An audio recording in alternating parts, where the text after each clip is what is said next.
You've all heard the horns. You know what time it is. It's time to go live. I'm just going to hit my record button here, and we'll be going live with the AEW match guide. Golden Wombats. Yes.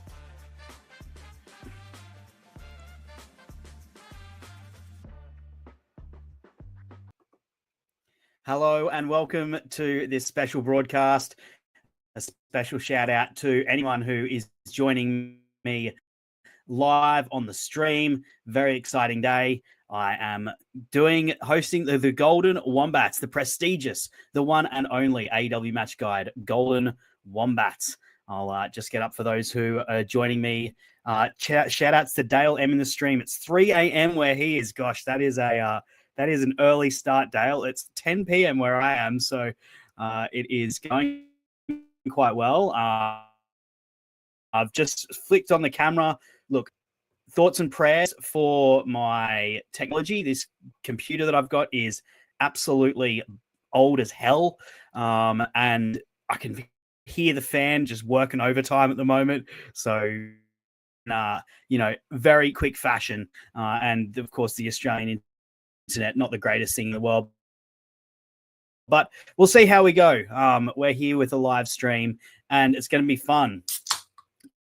I'm just going to crack open one of my better beers, a zero alcohol alternative. It's the first. It is nighttime here, so it's not the morning for me. But still trying to be healthy, all that sort of stuff. It's a new year, new me, all that. I actually don't do New Year's resolutions. I don't normally go into like personal stuff for me on the podcast, but I figure we're live. Why the hell not? I don't do resolutions. I try and have a yearly theme for myself, and this year just not working. So just switch it off, and we'll try and preserve the internet that way. But I have yearly themes rather than yearly resolutions, and it's just something I came across. It's not an original thing. I discovered it following a YouTuber who suggested it, and this year for me is the year of intention. Andy in the chat, glad to have you on, mate. Happy New Year to you too. I have this year's the year of intention. And one of the things for me is being intentional about what I put into my body. I'm not like, it's not like I'm an unhealthy person, but as with a lot of us, I think we could all be a little bit more healthy. So that's part of what I'm hoping to do. And having a zero alcohol beverage is a start for this. The nerves were kind of like, oh, maybe you should have a drink, Sam, but we'll see how it goes.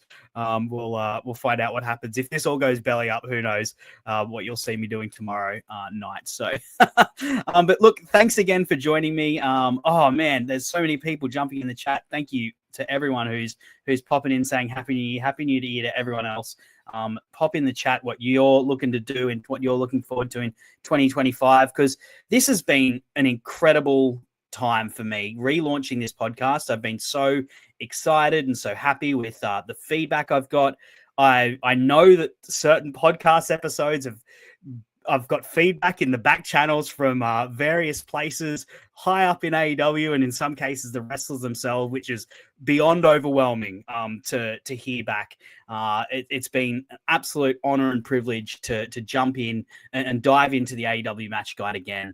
I've always found, and I think everyone who's come on the podcast with me has said a sort of similar thing, that it's good to really focus on the things that you love in wrestling. I think too often we can get wrapped up in the stuff that is shit, and there's always crap stuff going on. Like if you're looking for it, there's always going to be something that's going to piss you off a little bit, that's going to frustrate you.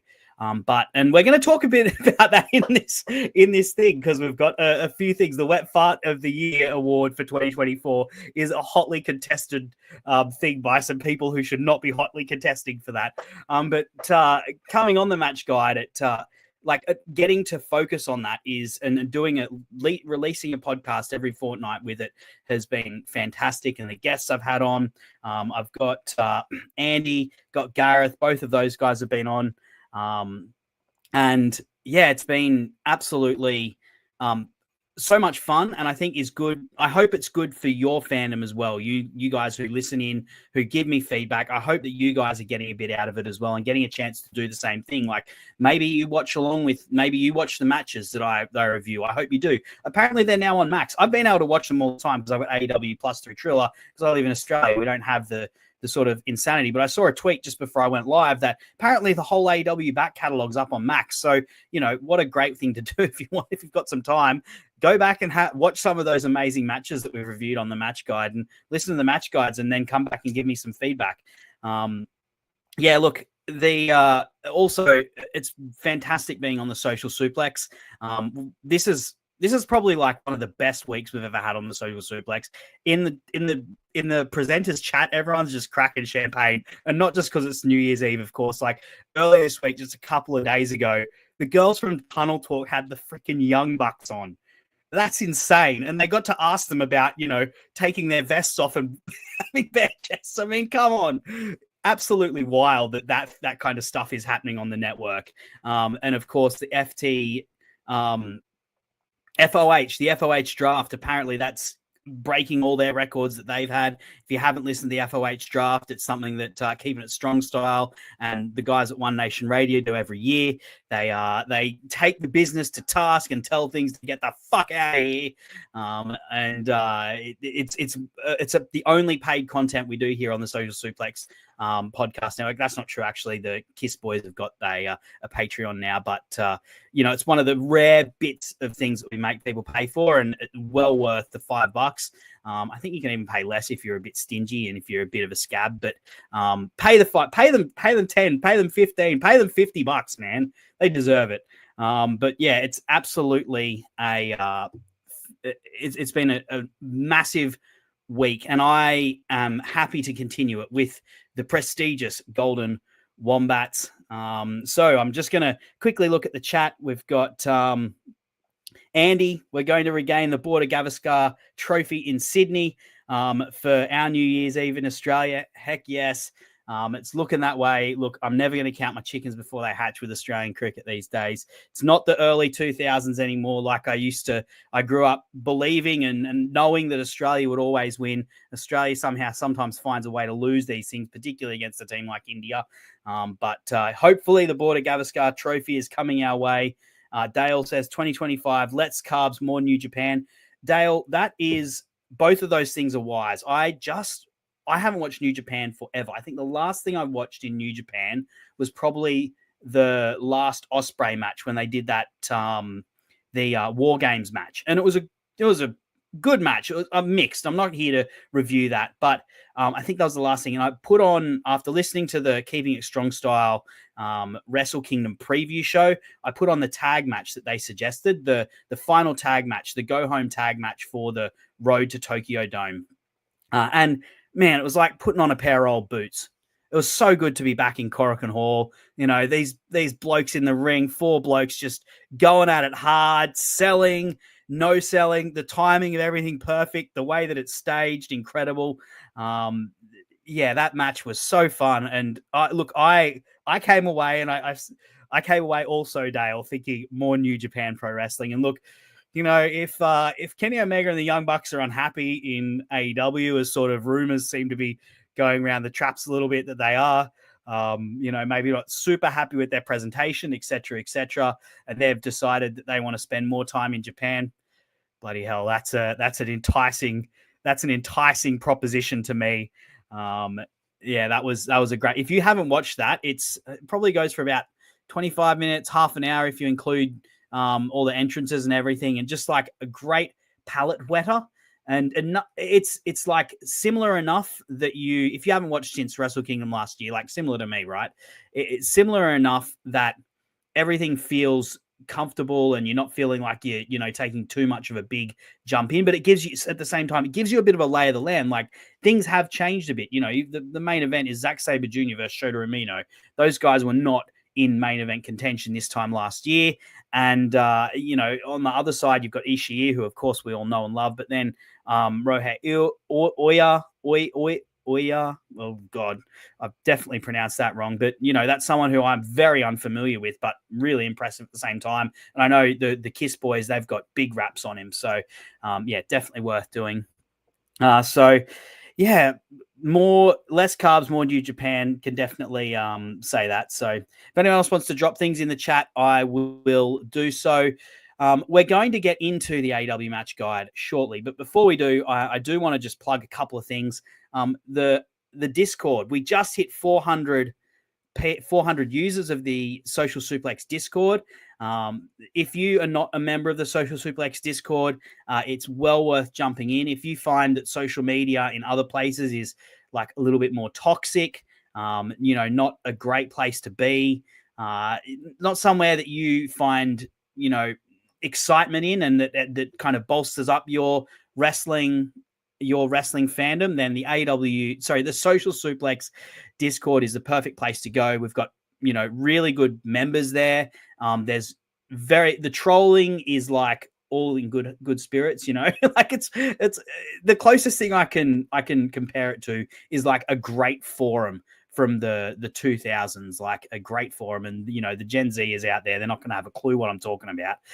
But it's just a good place to be, and a good place to talk about wrestling. You can talk about all the different kinds of all the different podcasts we've got on the network. You can talk about all the different things we've got going on, and then all of the different promotions. And then there's all sorts of off wrestling topic things you can chat about as well. So first plug the Discord. Second thing, I should mention as well, Chris Things. This is another great thing that's happening in Social Suplex. Chris Things from Wrestle Art with Chris Things podcast. He's involved in a book, The Way of the Blade 2, which will be heavily focused on AEW apparently. So that's done through Jonathan Snowden with Hybrid Shoot. Another just exciting thing that's happening. Kosei Fujita is a great TMDK rookie too. Yes, thanks, Dale. I've also heard good things about him. Can't remember anything I've seen of his, but also heard great things about him. So a book, Chris Things, Way of the Blade 2, I'll be getting that as soon as it releases. That was incredible. It's a sequel to another book that Jonathan Snowden put out with another writer, and kind of going into things that wrestling matches with a lot of blood, which is something that we all love here. And we're all pro blood in this podcast. We're all pro blood and guts. And that book kind of goes into these matches that have got that going on seriously. So that I'll also say, subscribe to the Social Suplex YouTube channel. We're nearly at 1,000 members. That's pretty awesome. So 1,000 subscribers, sorry. So if you're not subscribed, hit subscribe, hit like. That'll help us get the word out there, and it'll make sure that you don't miss anything that we do here on Social Suplex, as this will be going up on the podcast feed. But, there are the odd live streams that people do on this, worth checking out and worth subscribing to. And you get the clips as well, which is handy. And also, if you are listening on the podcast feed, we would love it if you could rate and review this podcast. It just helps the name get out. And we've been getting some good reviews of Social Suplex and also of the other podcasts on the network as well. So thank you to everyone who rates and reviews and likes and subscribes and does all those things that we know that content creators want you to do to make the world go round. But without further ado, I'm going to take a swig of my beer, and we're going to get into the AEW match guide, the Golden Wombats. So just give me a second here. There we go. And the first cab off the rank is Rookie of the Year. So if you're watching live, you'll see our beautiful live presentation. You'll have seen the beautiful Golden Wombat that everyone gets awarded here officially. Gareth says 17 minutes in, and Sam finally gets to the point. Thanks, Gareth. Love you too, mate. So Rookie of the Year, we have nominated, and this is purely, before I go in, this is purely my awards, right? Like it's there's going to be stuff in here that's highly opinionated towards me. You may agree or you may disagree with me. If you disagree, jump in the chat and put it in there. If not, hit me up on Twitter at Sir Samuel, or jump on the Sir_Samuel, I should say, or jump on the Social Suplex Discord and show me in the AW match guide section of that. Tell me what you thought and who you thought should have won it. Now, Rookie of the Year. So I've divided up Rookie of the Year and Debutant of the Year. So Rookie of the Year is someone that I class as of not having like international / widespread exposure. It's a bit tenuous. Like there's a bit of gray area. Debutant is someone who has. So, for instance, Osprey, Okada, they technically debuted in AEW this year, but I don't think it's fair to call them a rookie, right? Whereas guys like Mariah May, been in Stardom, but not for, she's not a veteran by any means. She's still relatively young. Perfect example, Harley Cameron, who is one of the nominees here, has barely ever wrestled anywhere else. So she is exactly that. Guys like Beast Mortos, a bit more of a gray area, right? But, hasn't really had widespread. And it's a new gimmick. So anyway, so Rookie of the Year, nominations. Let's get to it. Nominations are Commander Disrespect is crazy, Sam. See, I thought Commander debuted last year, but that would be disrespectful if he had debuted this year. So I apologize, Commander. As I said, this is all my opinion anyway. So, oh, well, whatever. Hologram is the first nominee. Made a real splash, a gimmick. Unfortunately, got injured, but was getting a real push. And, the crowd was really getting into him, I think. Like, he was one of the people that benefited from that Collision residency in Arlington, Texas. Second one, Mariah May. Her first match, I checked, her first match in AEW was on the 1st of January. So technically she was a rookie for this year. Obviously, made a huge splash, had a giant program with Tony Storm, and has had a number of high-profile matches. So definitely a rookie that deserves nomination here. The Beast Mortos. Man, I love the Beast Mortos. I actually, when he debuted, another one who debuted, around that Arlington, Texas sort of time, Gareth, Tony Storm is a shout for rookie. She's only had 2 matches, mate. Hold your jets. Cool your jets, mate.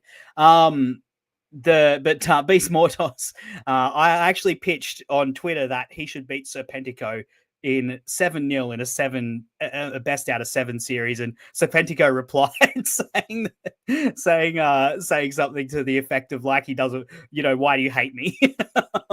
Because Beast Mortos would just smash him. He does a lot of jobs, Beast Mortos, but I feel like if they just gave him a few more wins, he could really be like obviously he's a great worker, but he's kind of got like I can see the crowd just chanting boost, boost, boost at him. Anyone who follows rugby will be familiar with a prop from South Africa who has played, I think, nearly 100 test matches. And his nickname is the Beast. And the crowd gets so behind him. And they could just, like, if they found that, they could just supplant that kind of the presentation sort of thing and the way the crowd interacts with him straight onto Beast Mortos. If he's in Australia in Grand Slam, I'm going to try and get a chant started going, he's a fucking beast. He's a fucking beast. He's a fucking beast. And we'll see if that catches on. But that's gonna be something I'll try and get started. The Outrunners also, made a huge splash, hugely popular on social media, and sort of started picking up some wins. And had a pretty high profile partnership with FTR, which I assume is done for the minute. I kind of hope that there would be more from that, but they sort of put a bookend in it. But someone said that the Rock and Roll Express are going to be coming along and doing stuff with them, which I love the idea of for the start of 2025 for them. And then Harley Cameron, who is just entertainment personified. She debuted this year. What an absolute star. And I'm not just saying this because she's Australian. Seems like she can do anything. But the winner, let's get into the winner. The winner of this is Mariah May. I've given it to Mariah May, the Golden Wombat, for Rookie of the Year of 2024. In some ways, it's kind of unfair because she's like, the reason that she's won this is she's literally just the most high profile of all of these people. She, had that incredible heel turn at the end of the Owen Cup. And then like a really good match with Tony Storm to back it up at All In. But like that thing with Tony Storm, that turn was the talk of wrestling. And it's fair to say she's had an up and down run since then. But when she's in the ring with the right person, she can deliver very well. She's not at a level yet where I feel like she can really carry someone, but she is making the most of her her championship run, and I think she's improving in her weak spots, such as on the mic and like her presentation. They're sort of getting it right. And she's not going to be she's probably only going to be champion for another month or so, I imagine, until Grand Slam. I suspect Toni Storm versus her is the go for Grand Slam, but who knows? Well deserved, I think, Rookie of the Year. If anyone has any thoughts on my choice, then feel free to let me know in the chat. Let's get on to the Nut Trucker of the Year. I love this award, the Nut Trucker of the Year. If you don't know what a Nut Trucker is, then I'm sorry to say. So to describe it, a Nut Trucker, there's someone who, often does the tough work that's not always as acclaimed as it should be. It's not the flashy stuff. It's the stuff that gets the job done. And you need nut truckers in your organization. And they take on unglamorous, unthankful jobs, and they get it done well with aplomb. And so my 4 nominations for Nut Trucker of the Year. Firstly, Samoa Joe. I think he basically had to reestablish the AEW Championship. I'm sure there's a few people who are putting their hands up to do that, who would have been happy to try and reestablish the AEW Championship's prestige. But still, it was a job that needed to be done, and he did it, and he did it well. He really had to carry Hook, and I think Hook has never looked better than when he was opposite Samoa Joe. And since he's not been opposite or next to Samoa Joe, he has not looked the same. So props to Samoa Joe for that. And also kind of had to carry Chris Jericho a little bit at one point. So props to Samoa Joe for that. He earns his nomination. FTR, I think these guys, they're a high-profile team, but they haven't had a glamorous year of accomplishments. Like when you compare to maybe their 2022 run when they're carrying around 3 belts, main eventing ROH pay-per-views, match of the year stuff. But they always keep trucking that nut forward. I think of, I don't know, a thing that I can't get out of my head is they had a match with Big Bill and Brian Keith. And it was not the best match of the year, obviously. It's nowhere near the best tag match of the year. But at the same time, it just exemplified everything that I do appreciate about FTR. They always go out and give everything. They will die in the ring. They go so hard in the ring.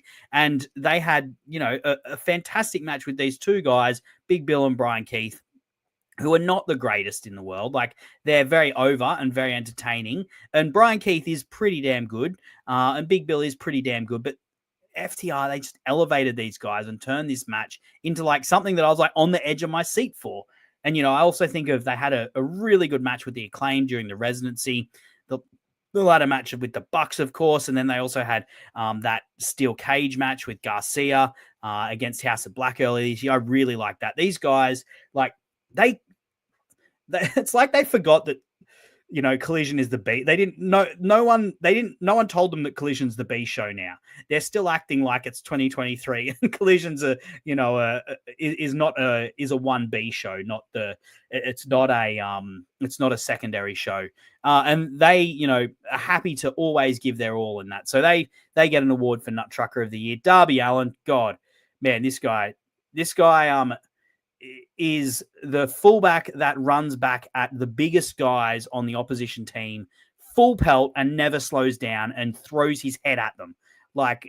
This man is an absolute psycho. The glass in Sting's retirement, he got hung upside down in Anarchy in the arena for 5 minutes or something and got drilled with super kicks while he's doing it. This man is an absolute psycho. He's always trucking nut forward. And then fourth nomination is Mark Briscoe. Does this man ever disappoint at any point?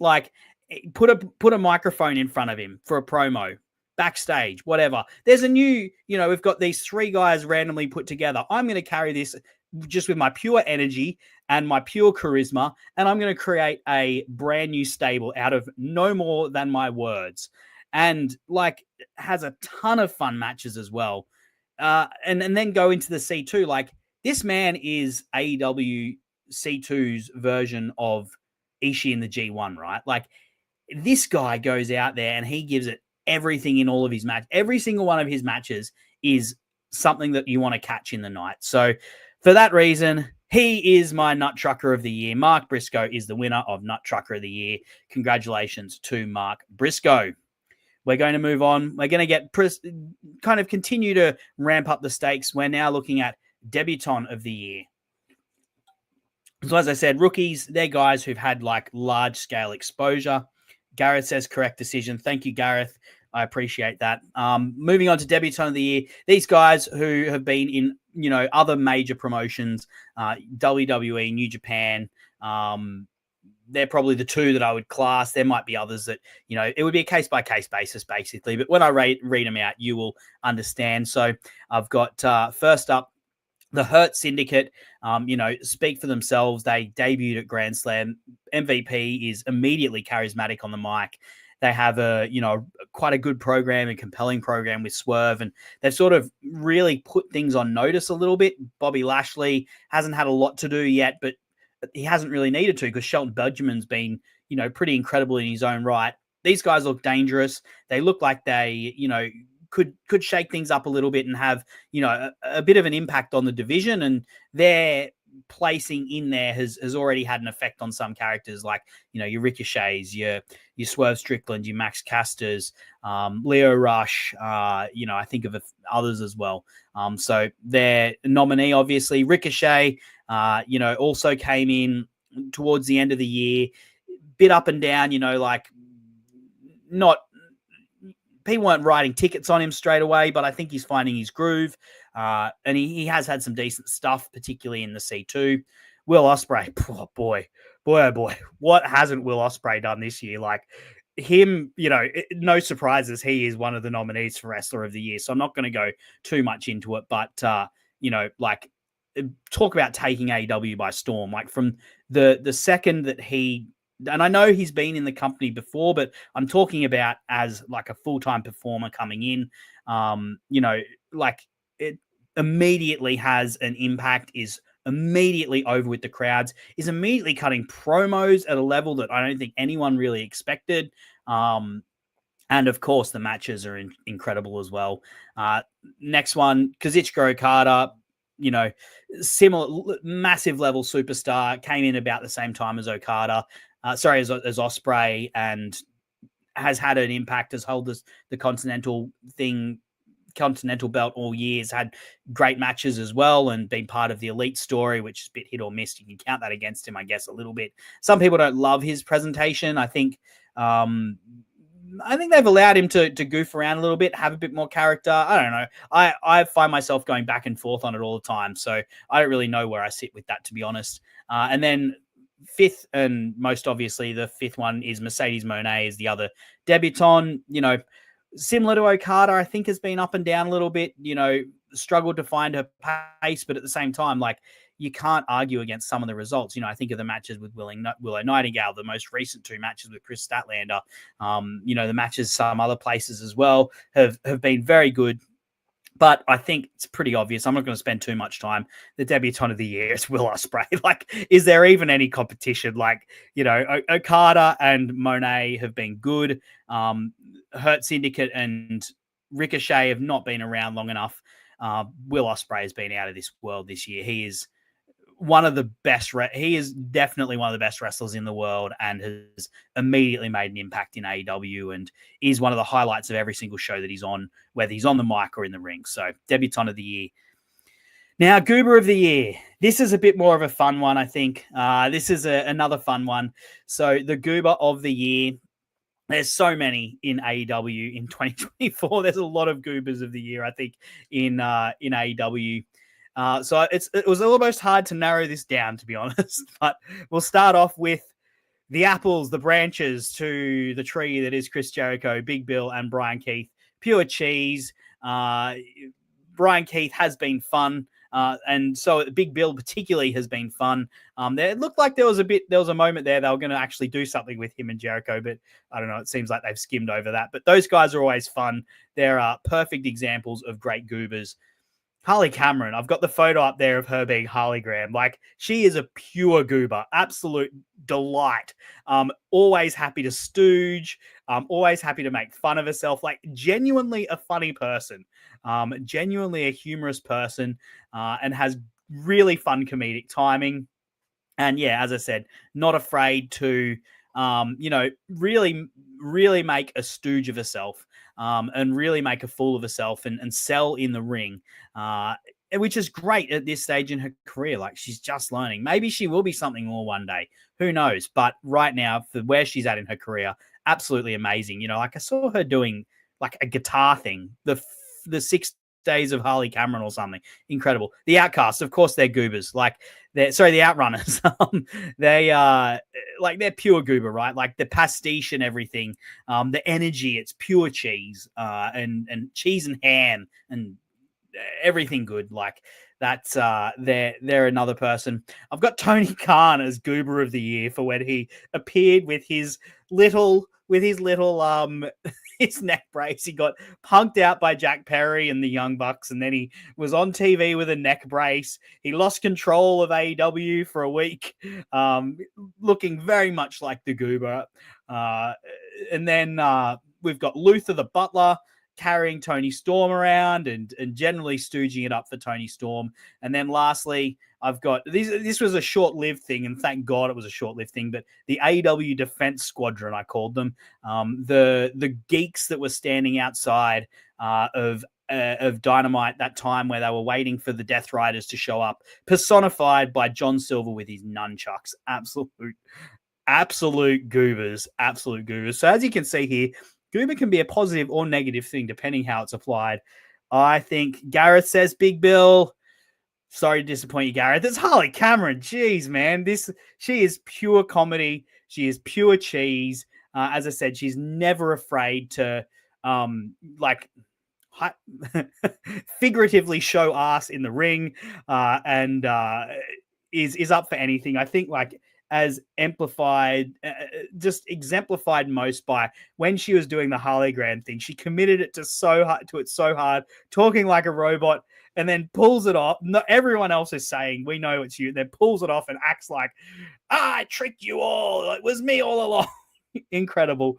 So I've got a few things in the chat. Dale says RJ City seems gooberish, but mostly on AEW. Yeah, true. AEW not canon, so not counted in this.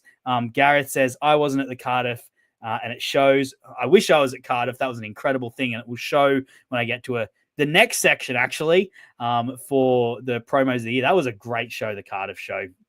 But congratulations, Harley Cameron picks up the Golden Wombat, and she is one of the few people who may actually, although she might be actually too young. So the Golden Wombat is a take on a sort of remodeled version of Fatso the Fat Ass Wombat from the Roy and HG program, The Dream, which was in the 2000 Olympics here in Sydney, like a comedic late night program that these two comedians hosted.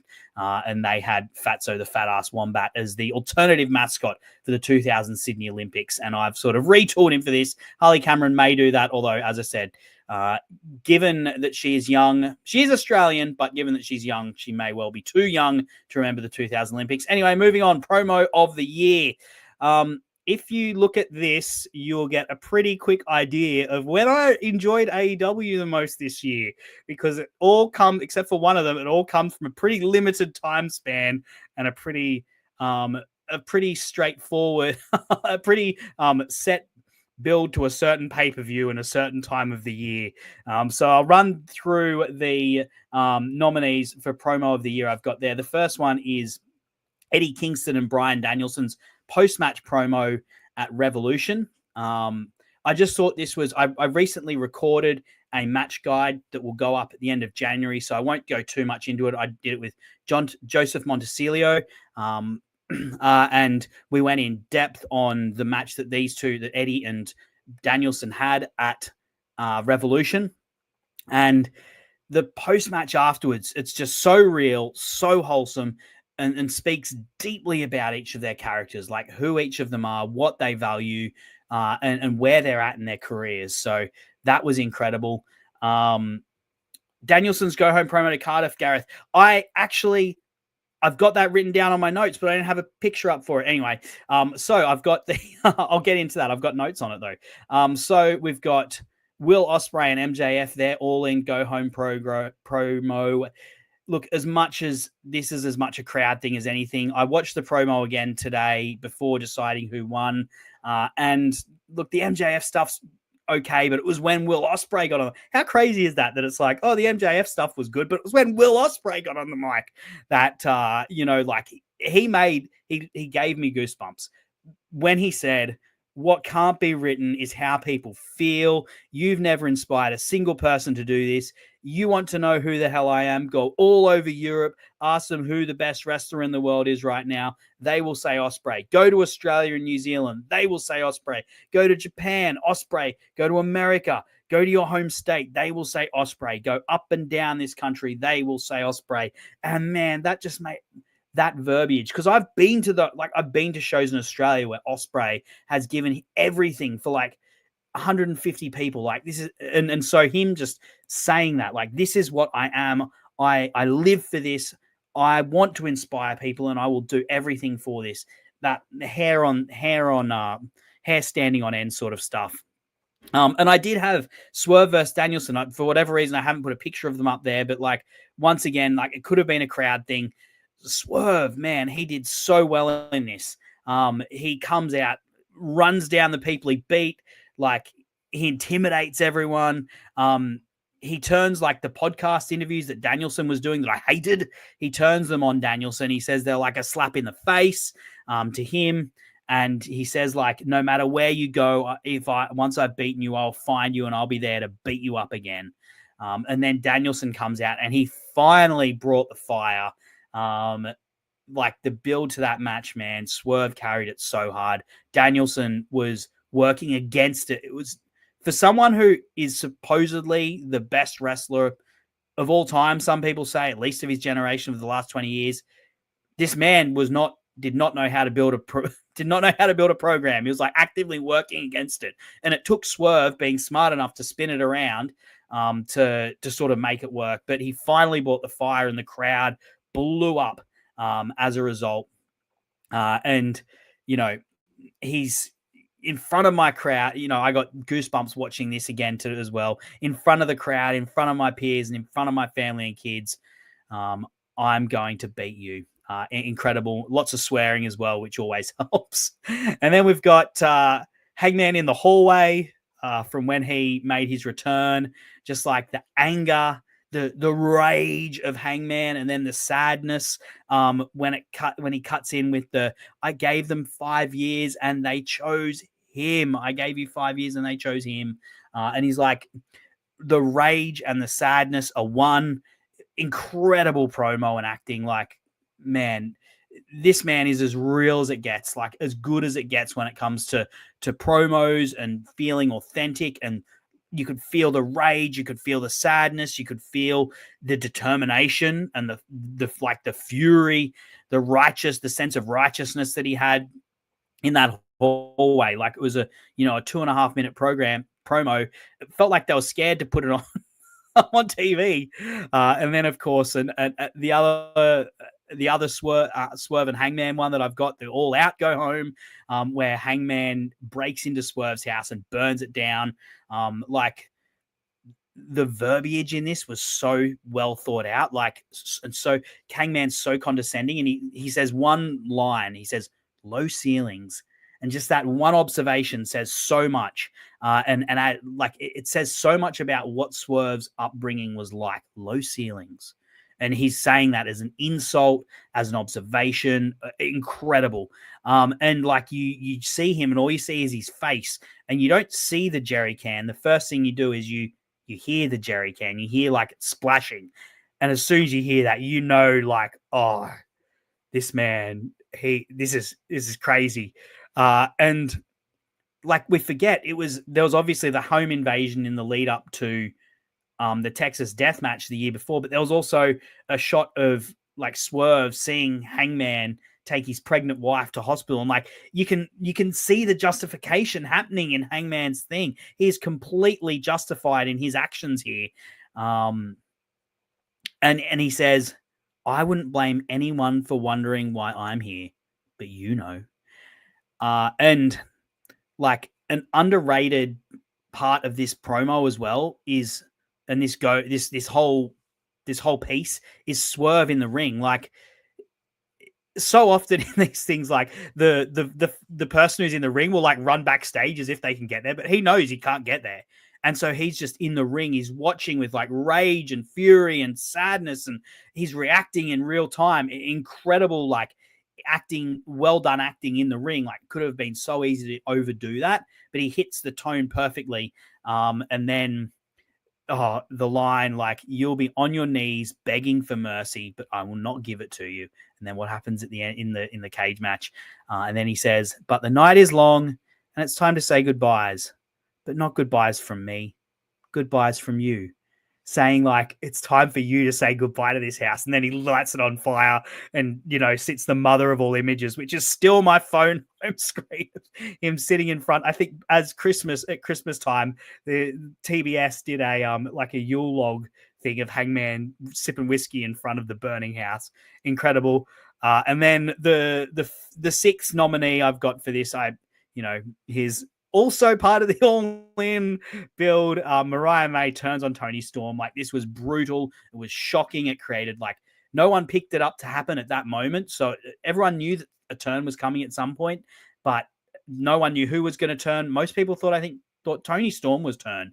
But the time that it happened caught people off guard, and the blood and the violence caught people off guard as well. And then, of course, you have the image of Mariah May, which I've got in the screen here on YouTube and on the stream, blood dripping down Toni Storm's face and kind of Mariah May cradling her.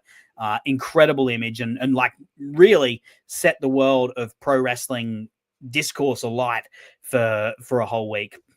But given how much I talked about it, you probably won't find it too hard to guess what I selected for promo of the year. My promo of the year is Hangman Adam Page versus Swerve Strickland, the go home for All Out. Man, this was so good. Like, this isn't the kind of stuff I always want in my wrestling, but if you're going to do it well. And man, these guys just absolutely smashed it. As I said, so much went into this that was done right. The verbiage was perfect. The tone was incredible. It was disturbing. It was unsettling. And the final image was just purely iconic. And it also was the thing that he'd been setting up. Like, he speaks in that other promo I got, he speaks about that other promo I nominated, how he's going to burn your world to the ground. And he had fire in his new Tron. Like, this was something that they'd thought through so well, and they absolutely nailed it for this All Out go home. The only problem is this was the end of the year for Adam Page. He hasn't shown up since, and I don't know what's going on. He's been nowhere. I don't know why he hasn't been anywhere since this match with All Out.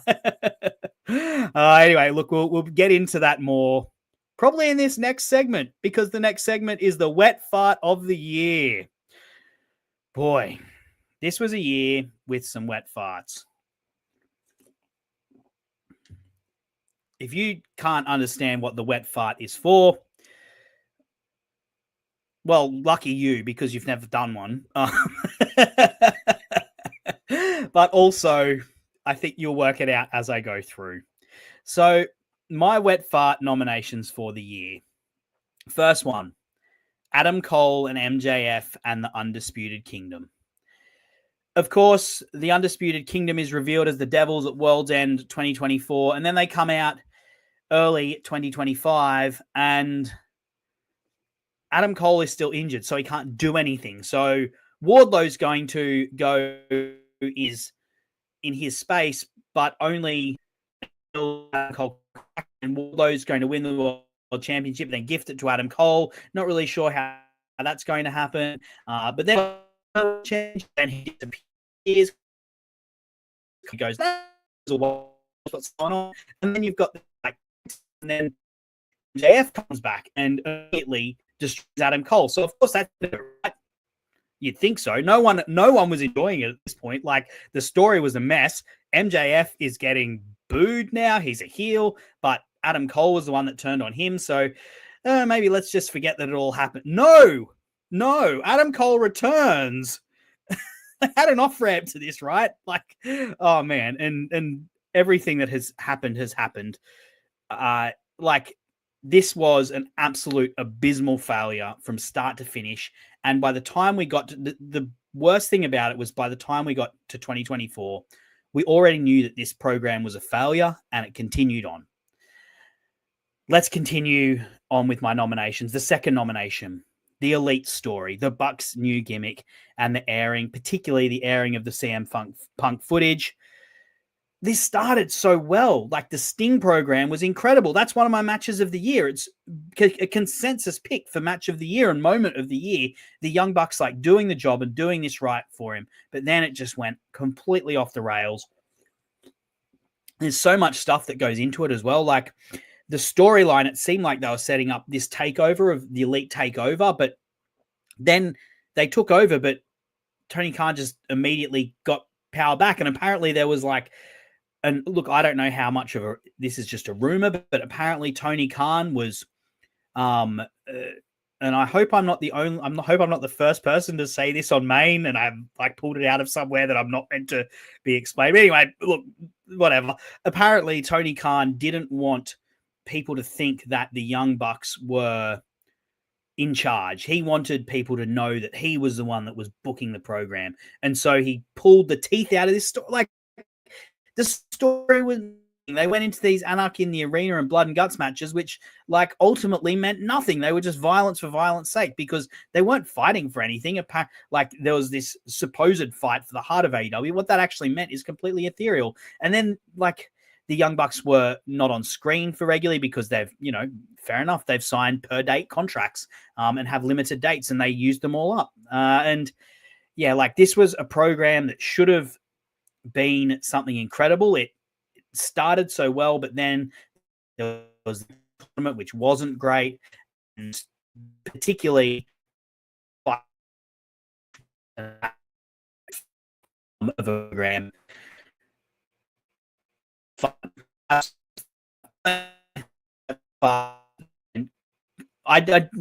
Andy recently did a podcast about Chris Jericho, and I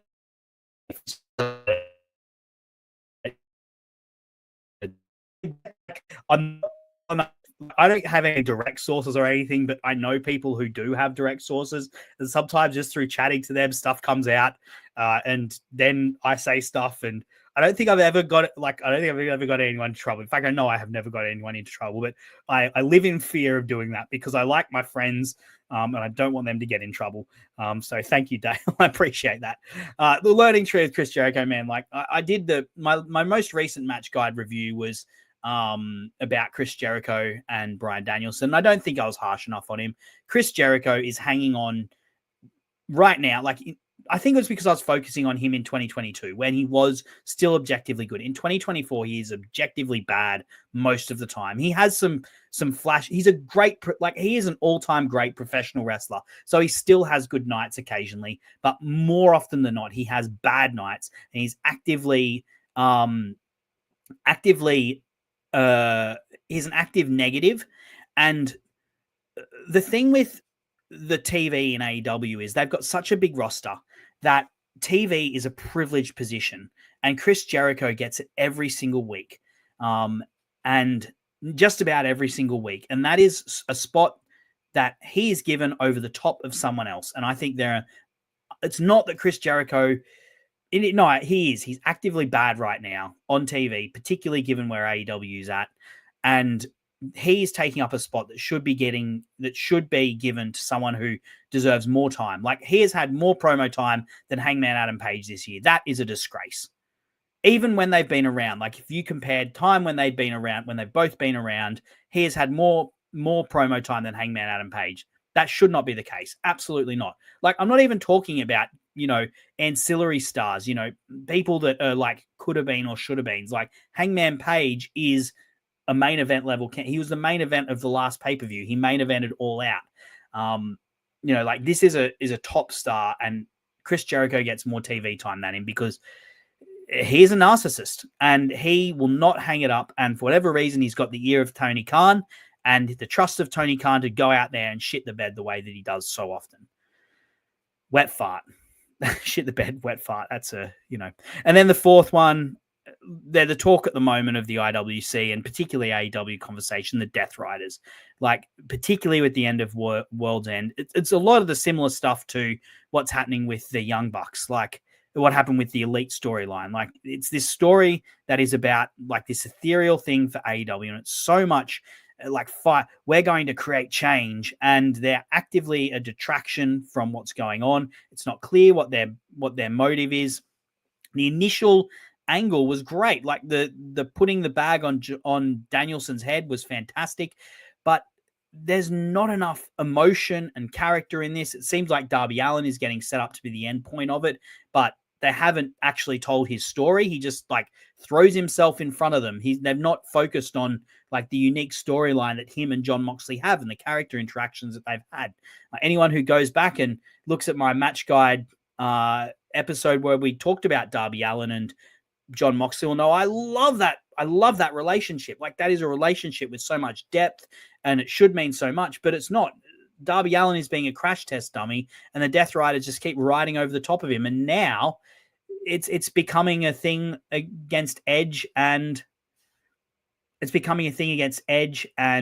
FTR. And it's not that Edge and FTR are bad, but it's just that we could be focusing on other things. As I said, like Hangman Adam Page, he walked out of that all-out cage, and this is a big bugbear of mine, and I'm not the only one who feels that way. When they finished that all-out match, he went to go back down to the ring, and people squealed. They do not do that in wrestling anymore. People squealed because they were scared at what he would do. And he should have walked straight out of that into a match and destroyed that. Anyway, look, this is getting booked on top, and it is not a good story, the Death Riders storyline, that is. And there is so much that is just backstage. It's clear that Jon Moxley and Bryan Danielson campaigned for this. Those guys are two wrestlers that I trust, and it hurts me that Jon Moxley, like, it's frustrating as a long-term fan of Jon Moxley that this is so bad and it is at the top of AEW. It is not about we're the best. Like, how many times this year have we come up with new slogans like we're the best wrestler? We're the best wrestler is probably the best one, given what we saw in World's End and like what was good about that pay-per-view and what wasn't. And the Death Riders storyline is nothing about that. Anyway, I'm ranting now because it's top of the mind. But having said all that, my winner is Adam Cole, and the MJF storyline continues when we were begging for them to finish. And the reason that this is the wet fight of the year is because it happened multiple times. And as well as that, as well as it being bad from the get-go, we knew it was bad at the start of the year. And there were multiple times when they could have stopped it. And they chose to continue, and they chose to keep going on with it. And it has completely derailed the careers of MJF and Adam Cole. Like, these are two guys that should be right up there. Like, I've never been a massive fan of Adam Cole, right? I've always thought he is an 8 out of 10 in every single category wrestler at best. But it's undoubtable that he is someone that people connect with and people like. People love his catchphrases, all that. His career has been completely derailed by this. He's got go away. Like, people actively don't want him on the screen, and it's all to get this act that was a 2000 at its peak in 2019 in Undisputed Era, and the Kingdom, which is from like 2016. It's to get that reunited. It hasn't worked, and it has hurt MJF as well. Like, MJF, people are having dialogue about how MJF has lost it. This is a guy who was, like the undisputable future of the company. And it's clear that when he is with other wrestlers, that he's still great. Like his program with Will Ospreay was really, really good. And he had a great match. His program with Daniel Garcia, likewise, very, very good. But this storyline has just completely derailed it. And it could have been ended at many points. And I think that is the reason why it is. Like, they've committed to the other ones with Death Riders and the Elite, they kind of committed to them and they tried to see them through for hell or high water. It seems that's what they're doing with the Death Riders. I hope they turn it around. They could have just stopped this when people were begging them to. I don't know anyone that wanted to see them finish this. And so that's why it was the Wet Fart of the year. And I think the thing with the Wet Fart this year is when I first introduced it, I wanted it to be funny stuff. But this year, like 3 of them are hugely important angles. Like 2 of them are arguably the most important thing going on in TV at the time with the Elite and the Death Riders. And I think one of the reasons that AEW has such a stink around it right now and so much fan discontent, including for myself right now, is that the Wet Farts are happening at the top of the card. Like they're top line programs featuring main event level guys who should know better and should do better and should produce better. And you should take more care of your top level than what they are doing. And with this, with the Elite, with the Death Riders, it feels like they haven't. Feels like they're not listening to the crowd. It feels like the politics are being played, that people's egos are being pandered to backstage, and that is not a good place to be. But this Wet Fight of the year. Let's move on.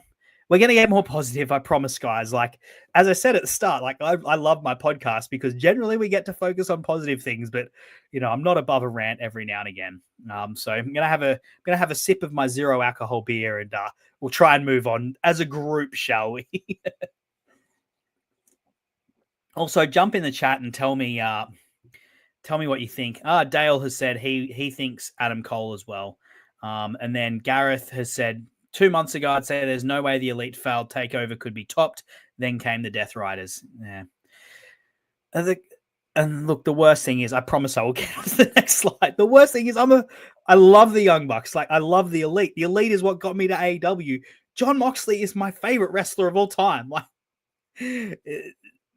putting these guys in this category is not good. Like, it says a lot about where things are at. Anyway, let's move on. Tag team of the year. We've got the Young Bucks. This is a weird category this year. The Young Bucks, FTR, Private Party, and the Outrunners. Like, honestly, I could not. It's really hard to pick 4 tag teams that should be nominated for Tag Team of the Year, right? And like, each one makes their own case, of course. Like, that's crazy. I've just spent ages burying the big storyline that the Young Bucks was in, but at the same time, like, who's had better matches than them? Not many people. FTR, as I said, like, they haven't had a high profile year. It's largely been unglamorous, but they've done some good work when they've had to. Private Party have been non-existent most of the year, but then sort of came out of nowhere with have a program with the Young Bucks, which was excellent. And then had some good stuff afterwards. And then the Outrunners, it's just like, I kind of put them in there because they're really hot. They haven't had matches that I've, been super into at all. And they're mostly just, over on the strength of their presentation, which is good. But man, this is the most weird category. And the Young Bucks have won it for Tag Team of the Year. And I don't really know how you could argue against it. Like, they've had all of the best matches for tag when it comes to tag team wrestling this year. Like, they had the Sting match, Yannick in the arena, match against Private Party. Man, it's a weird one. Like, they're nearly the best and the worst tag team of the year, which is a crazy way for them to be. But shout outs to the Young Bucks, right? Like, they came on Tunnel Talk this year. They came on Social Suplex, and that's pretty awesome. And they're going to be in New Japan at Wrestle Dynasty, and I'm excited about that. I'm always excited when I see them in the ring because these are guys that they are wrestling savants. And you know what? I bet they know that they screwed up with their program. I bet that they, on self-reflection, I bet that they know that what they're doing stunk. And hopefully that means that in 2025, they'll be back with a vengeance, ready to light up the world again. So I'm just going to have a quick look at the chat. So Dale says, "Oh gosh, I don't see how Private Party wins, even with the titles." Gareth says, "Young Bucks have been actively and intentionally bad, and still the best." TK sort the division out. Yeah, yeah. It was interesting in that interview with Tunnel Talk. I know there's like some of the. It's mostly the bad faith people, right? That go, the Young Bucks are in charge of the tag team, the tag division, and the tag division sucks. So the Young Bucks need to take responsibility for that. And it was like very clear when they were talking to Tunnel Talk, and they're like, "Oh yeah, the people that we wanted to drop it to changed 4 times." Like it's clear they're not in charge of what's going on. They're just part of it. I think that EVP title is name only. It's probably, my theory is, honestly, and this is purely based on my own speculation, is that it is so they can get they can be employees of the company and get health insurance benefits, probably, because given how fucked up the American healthcare system is for wrestlers, that would be a big thing to be able to negotiate, and it gives them that. Just like I think Chris Jericho's got it, Sam Punk had it back in the day. There's probably others as well, John Moxley, maybe Bryan Danielson. Anyway, let's continue on. Female Wrestler of the Year. This is a really tight one, right? Like, I feel like there's 4 standout candidates, right, for women's wrestler of the year. First, you've got Mercedes Moné. I'm just going to list them down. Like Mercedes Moné, Toni Storm, Willow Nightingale, Mariah May, and Chris Statlander. And all of them have got pros and cons, right? Like, I don't think there's one that is purely positive. Like, it's purely 100% positive, and it's not clear which one stands out completely. Like, if you were to pick any, I pretty much think any of these, probably 4 out of 5 of these are right answers. So like Mercedes Moné obviously comes into massive fanfare. As I said, when I was talking about her as a debutante, has had ups and downs, hasn't been that strong on the mic, but in the ring at times has been incredible. And, at times very good, rarely absolutely poor. Toni Storm had probably like the most high profile storyline and the most well-received storyline, has recently done her re-debut, which has been rapturously received by the AEW public and the AEW fans. Willow Nightingale is kind of like Mrs. Fix-It in the division. Like, she kind of just gets thrown in everywhere, but it's because she's just so over and the crowd loves her so much. Mariah May, was the other part of that storyline, which, if you're going to do like female wrestling storyline of the year, which is if there was going to be a female, let's just say this, if there was going to be like a female entrant into storyline of the year, it would be the Toni Mariah one. So it's undeniable. Like, that's why one of the reasons that Mariah May gets the nomination there, because she was a big part of that, big part of making the angle happen. And as I said, she's had a pretty good title reign. I'd be comfortable saying, like, up and down a little bit. Has had good matches and bad matches, good matches with good opponents, I'd say. And then Chris Statlander, like, as well, creative, nuts, real actively bad, actually, in that it's like, the way that it kind of swung around after she did her heel turn. But at the same time, like, the matches with Mercedes Moné are some of the best. They're the best matches Mercedes had, I think. And they are like some of the best matches that happened all year. And of course, the match with Willow Nightingale is probably the best female match of the year, like, at least for me. So, she has to get a nomination. So Dale says Mariah more recently has been pack leader, but for all of 2024, I think Toni Storm changed the division for the better. That's a fair, that's a fair assessment. I'd take that. But for me, my wrestler of the year for 2024 is, for women, female wrestler of the year is Willow Nightingale. As I said, she's kind of like the Mrs. Fix-It almost. Like, she just gets plugged into all these different places. When Steph Vacour left CMLL, who'd they call? They called Willow Nightingale. It was crazy that she went there, and that they just kind of plugged her in. I think she won their championship at one point, actually, even. And, her match with Chris Statlander, as I said, like, that's my women's wrestling match of the year for AEW. I don't have that as a category, but if it was, that would be the answer.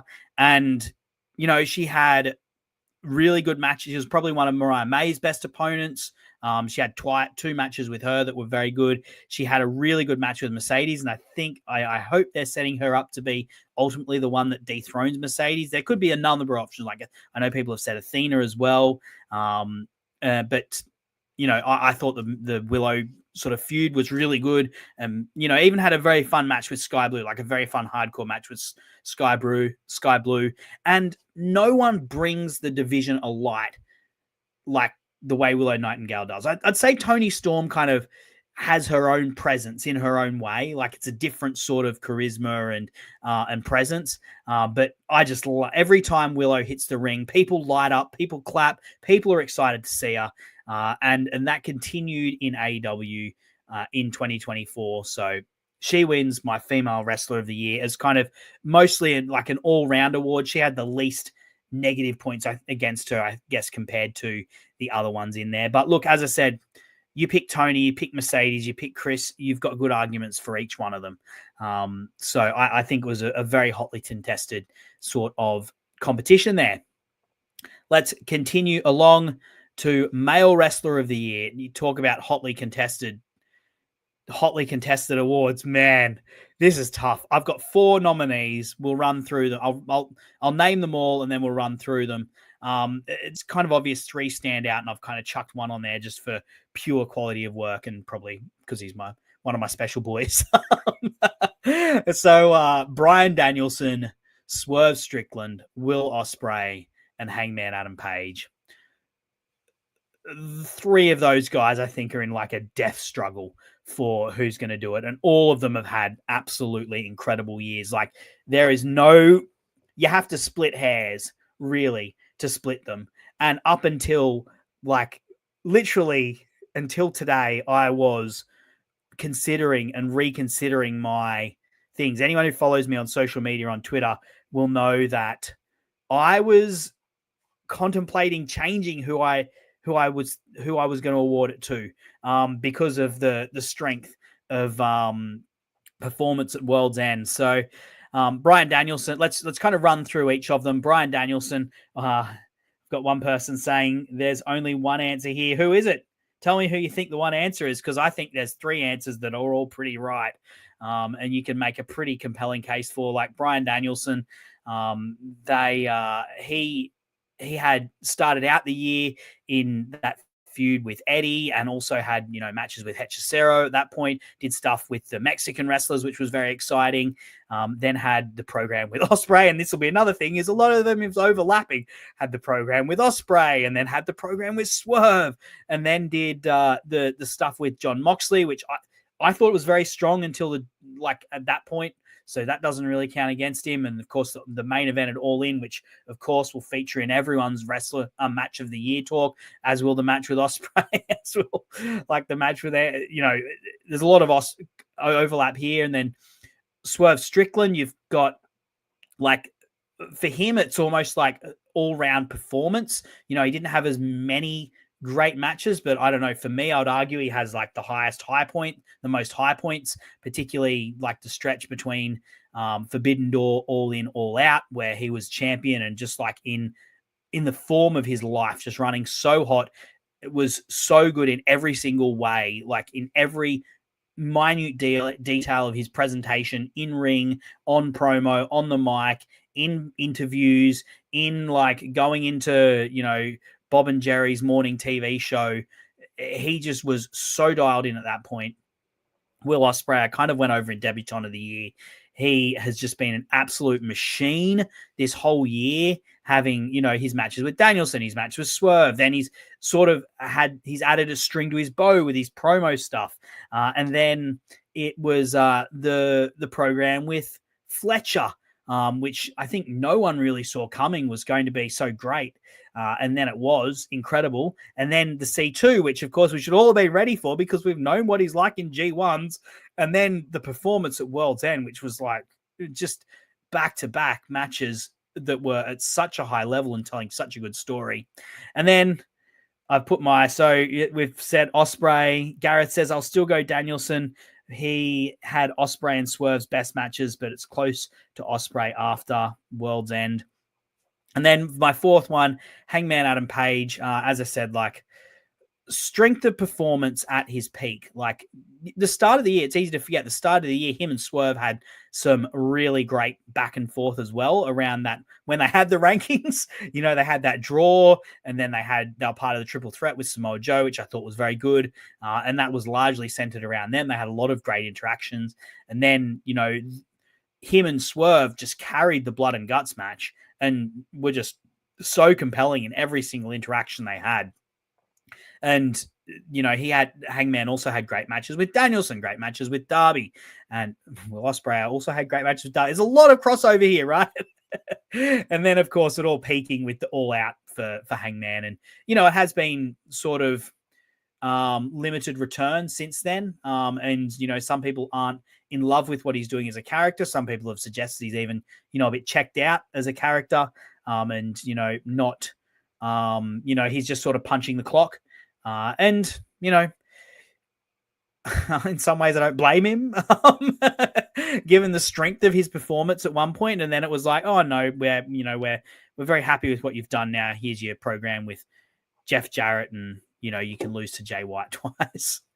Anyway, look, it's male wrestler of the year. As I said, like, I think the Danielson, Swerve, and Ospreay are the all correct in their own way. But for me, the Golden Wombat goes to Swerve Strickland. For me, the reason that I've gone with Swerve over the other guys is the entire presentation. And Will Ospreay came so close. Firstly, I'll tell you why I didn't pick Danielson. I didn't think he held up his side of things in a number of programs that were very important, particularly the build to All In. Prior to that Go Home program, I thought the way he was treating it actively detracted from the presentation of it, and Swerve completely carried it up until that point. Now that changed once they get in the ring and once they do the Go Home. And I love that match so much. It will feature in I'm going to do the top 10 matches in a tick, and it will feature in that. And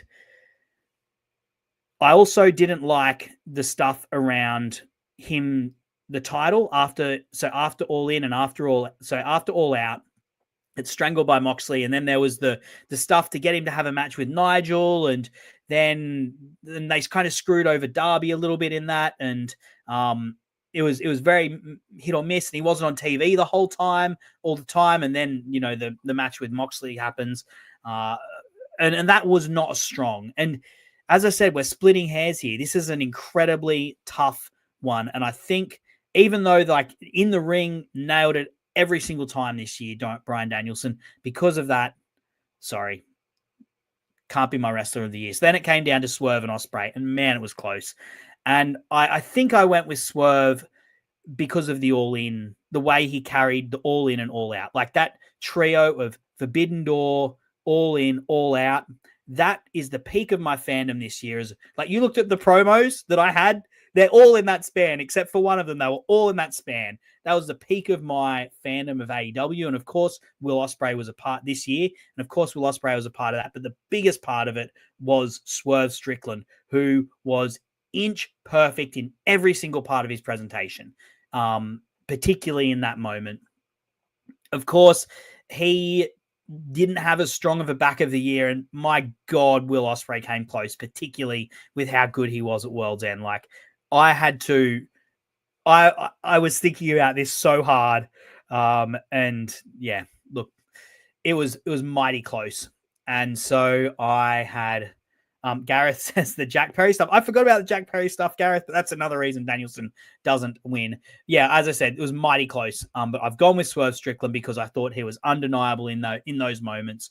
Will Ospreay, a hair's breadth off. Most people are going Will Ospreay, it feels like. And I don't blame them. He has also been incredibly strong this year.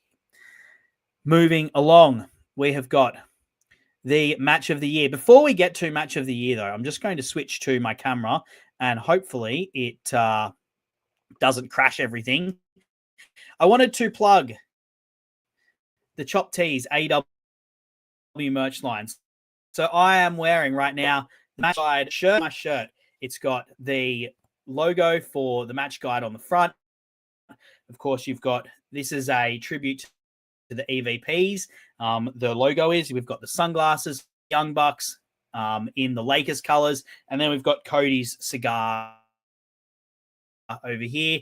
And then on the back, you've got 50 matches of AEW's first 5 years, as voted on by actually some of the people that are in the chat right now. So this is my shirt. You can get it at choptees.com/social suplex. I think it looks really good, and it would be a great way to support the network. But there's also other social suplex merch on there that is all done to be like, to give a bit of color and be different to standard wrestling merch. Like most wrestling shirts are a black shirt with a logo on it. We wanted to do more than that, and thankfully Chop Tees allowed us to do that. Like Imp's Wrestling Adventures. He's British. He's got a tea mug.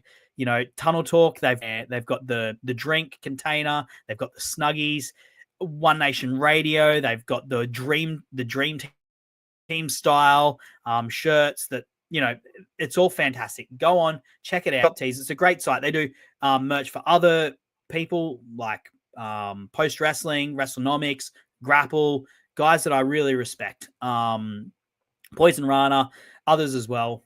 And first order there is eligible for 10% off. There's no tax at checkout and ships globally. Like if you aren't from Americans, you do not know how good you've got at wrestling tees. Anyone who lives internationally, buying shirts for wrestling is ridiculous. The postage costs as much as the shirt, if not more.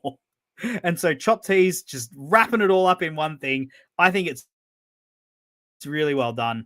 And it's a great merch store that supports a lot of podcasts. If you like the AEW Match Guide, if you want to support us, if you want to give me a Christmas bonus, go in and buy a shirt. You can also, if you do want to do that, while we're on that subject, if you do want to, you can donate as well through Red Circle. If you're listening to the podcast, on every Red Circle podcast description, there's a way you can donate. If not, if you're listening on YouTube, you can go to youtube.com. You can go to, if you're on YouTube, you can go to redcircle.com and you can you can go find the AEW Match Guide. You can make a one-off donation or sign up for monthly donations if you want to continue to support me monthly. Or you can support the whole network if you just go to the Social Suplex part and donate to the Social Suplex feed. Totally up to you. And look, if you don't have the money to do that, totally understand. But if you like the podcast and you want to support it, that's the way you can do it. Another thing, if you're Australian and you're going to Grand Slam, if I see you wearing my shirt, I will buy you a beer. That is my promise to you. I don't make that much off these shirts. Like, I really don't make a lot. If I see you wearing my shirt, I'll buy you a beer. And that pretty much will be that I am spending whatever my cut is of it. Beers are pretty expensive now, guys. But if I see you wearing my shirt at AEW Grand Slam, because I'll be there, I've got, spending absurd amounts of money to go to this show that AEW doesn't even promote anymore. But I'll be there. I'll buy you a beer if you're wearing my shirt. There you go. That's my thing. Come get a free beer if you buy a shirt. Anyway, let's get back to the Golden Wombats match of the year. So I've got a number of honorable mentions here. I'll go through them pretty quick because we could take all night where, I'm not going to be doing a match guide breakdown of each of these. We've got, so firstly, Ospreay Takeshita. What a way for Ospreay to sort of debut in. This was everything that we expect from Will Ospreay. Exciting, physical, fast-paced, but also a really well-built match in terms of like the pacing of it and the way they built to a climax was fantastic. And Takeshita is incredible as well. Like you talk about underused and underrated wrestlers, man, he has to be right up there. Ospreay versus Fletcher. I originally made this before World's End, so this is their first match. Could be their second match equally. This program kind of came out of nothing. And Kyle Fletcher, man, talk about a man who's made some strides. That guy has set himself up in the strength of the work that he did in the last 6 months. Like, he has set himself up for a big money contract. Like, you know how MJF used to talk about the bidding war? This man is going to have a bidding war. He has got the height of a WWE guy. He is taller than Cody. He's like only a little bit shorter than Drew McIntyre. He is a big boy and he is young. He is in his mid-20s. WWE does not have wrestlers like this in their stocks. They don't have guys who are like, you could plug them in and build them today as a main eventer, and that they would immediately fit in. He's going to have a bidding war, largely off the back of this program he's had with Ospreay. Next up, we've got the Private Party and the Young Bucks. As I said, this was peak Young Bucks, right? Like, this was exciting, fast-paced, just had an ending that makes you second guess and third guess and fourth guess and second guess your second guess every single time. Incredible tag team match. And, it paid off something that was set up a long time ago. And I think most of us thought would never get paid off in terms of like Private Party. And, Private Party, they're probably not going to be the team that we thought they might be when they first showed up. And part of that was probably because we're all really high on the optimism when AEW first started, and willing to overlook just about everything. So we thought these guys were going to be the next Young Bucks. They're not the next Young Bucks, but they're still able to have a fantastic match with the Young Bucks, and they sort of paid that off. And now they've got this title run. I'm not sure if they'll ever, this might be the peak of their career for Private Party. Who knows? They're still relatively young, I guess. Like, they've still got plenty of time left in their career. So who knows what they're going to do. But this was a very fun match that paid off a story that, many of us thought would never be squared. I didn't put Chris Statlander and Mercedes in this. I should have, on reflection. Instead, the other women's match I put in was, one that hasn't got enough chat, I don't think. Like, Diamante versus Thunder Rosa, their Texas Bull Rope match. This was an awesome match, man. Like, Thunder Rosa in plunder matches, people kind of rag on her, say Plunder Rosa, but they're really fun matches, man. both of these guys, their whole series of matches was really, really good.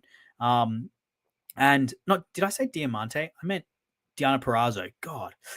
Sorry. Deonna Purrazzo versus Thunder Rosa, Texas Bull Rope. And this was like the climax of it all. Both of them juice, very hard hitting, very bloody, lots of fire from both of them, lots of heart. The kind of thing that fires you up as a wrestling fan when you watch it. Great match. And not enough people. I think I probably put it on there instead of the Chris and Mercedes ones because I don't think enough people are talking about it when I feel like they should be. Hangman versus Swerve, their match from the start of the year, their draw, really cool match. Kind of Hangman starting to lean heel, and you just saw glimpses of that character kind of starting to reveal itself and his motives and how they've changed and are not so, what would you call, honorable anymore, sort of showing through in the way that this match happened. And because it's at the start of the year, and because so much happened in the year for both characters, it's largely been forgotten, but I remember. I chucked Zack Sabre Jr. versus Bryan Danielson on there because I think this was incredible, this match. I know it was in New Japan, but I wanted to talk about it briefly and just highlight it because I thought it was amazing. Like, I generally don't like the Zack Sabre Jr. style. Like, you talk about Jonathan Gresham. I could not care less about that man and how he wrestles. It just looks like these guys are floating. There's like very limited pressure. These guys looked like they were trying to push each other's shoulder joints out and bend each other's elbows until they snapped. Like, they were putting so much torque into it, or maybe they weren't, but they looked like they were putting so much torque into it. And like, they slowly got more and more aggressive with each other as this match wore on. This match was incredible for like the style that it is. It's not a style I normally love, but I saw this and I was like, wow, this is amazing. For how much they're wrenching on each other, and then how it devolves eventually into a strike fest, and how, like, the pride of each wrestler shows through. Yeah, great stuff. I know it wasn't AEW, but it's Danielson. Yeah, whatever. And the last one I put in was for my honorable mentions was Garcia versus House of Black. This match cost Garcia and FTR versus House of Black. This match copped a lot of flack because of the way the stipulation sort of got funny and all the sort of weird stuff around Malachi Black, which is really probably his own fault. like more than anything else, like that bloke can't help himself sometimes. In many ways, I feel like he needs to get out of his own road. But that said, sometimes when these guys get in the ring, they are incredible. Like they are undeniable. The sense of menace they have and the way that they are able to portray and the body language that they have is the control they have over their body language, I should say, is really, really impressive and something I really appreciate. And in this match, it was on full display. You've got FTR just throwing themselves around there. Cash Wheeler in particular, that man is an absolute psychopath. No regard for his own body. And Daniel Garcia, oh man, the last stretch of this where he is one-on-one in the cage with Malachi Black is so good. And I don't know, people didn't seem to get on board with it at the time. But to me, this was like such a good follow-up from Daniel Garcia finally getting a win in the Continental Classic, but it being over Brody King. And this was, the way that this program sort of spiraled out of it was really cool. And FTR as well being involved with Daniel Garcia.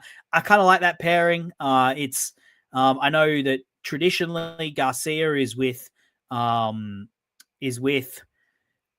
Menard 2.0, but 2.0 aren't around at the moment. Matt Menard's a commentator more than anything else, and a very good one, I might add. And like socially, I think he gets along really well with the Private Party Boys. I saw a vlog of those guys like hanging out in Paris. But character-wise, he makes sense around FTR, and it kind of works. Them being like, we're these grizzled, hard technicians. We'll take you under our wings, son, and teach you our ways. Kind of makes sense. So, I wouldn't be against more of that combination going forward. Before I get into my top 10, so they're my honorable mentions. Before I get into my top 10, Gareth says in the chat, I love how Hangman confirmed his heel turn at Revolution by attacking the ref exactly 4 years after refusing to go to the dark path by refusing to turn on Omega. Yeah, that's a good point. And he sort of showed it at the end of this match where he was happy to take the tie and he was just like, sucked in, Swerve. You don't get it. So I don't care. I didn't really want to win anyway. And how outraged he was at, this supposed miscarriage of justice when you knew that he sort of done the dirty. It was like that early heel turn from Hangman because of the strength of his performance after he came back. I think it gets like a bit lost how good that little stretch was after Revolution. After World's End and leading up to Revolution. But my top 10. There was a lot of really good matches this year, though. I've probably missed some. As I said, I probably should have had Chris and Mercedes options, but so be it. We've here we go. Top 10. I thought a lot about this, actually. I've realized I have the wrong presentation. Okay. Give me a second. I'll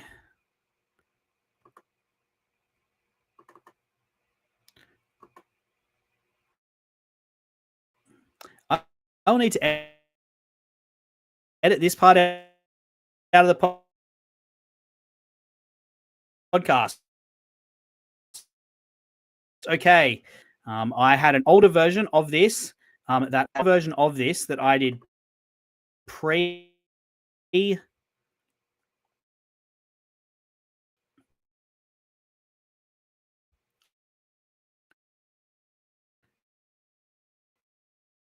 going into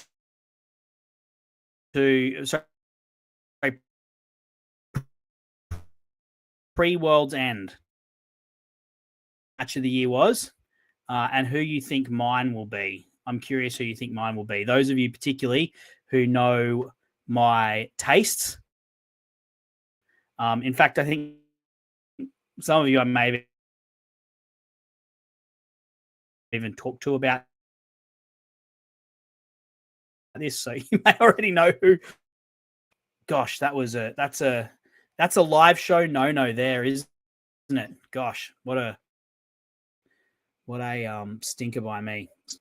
To the good folk out there who are listening live. I appreciate you all coming. I apologize.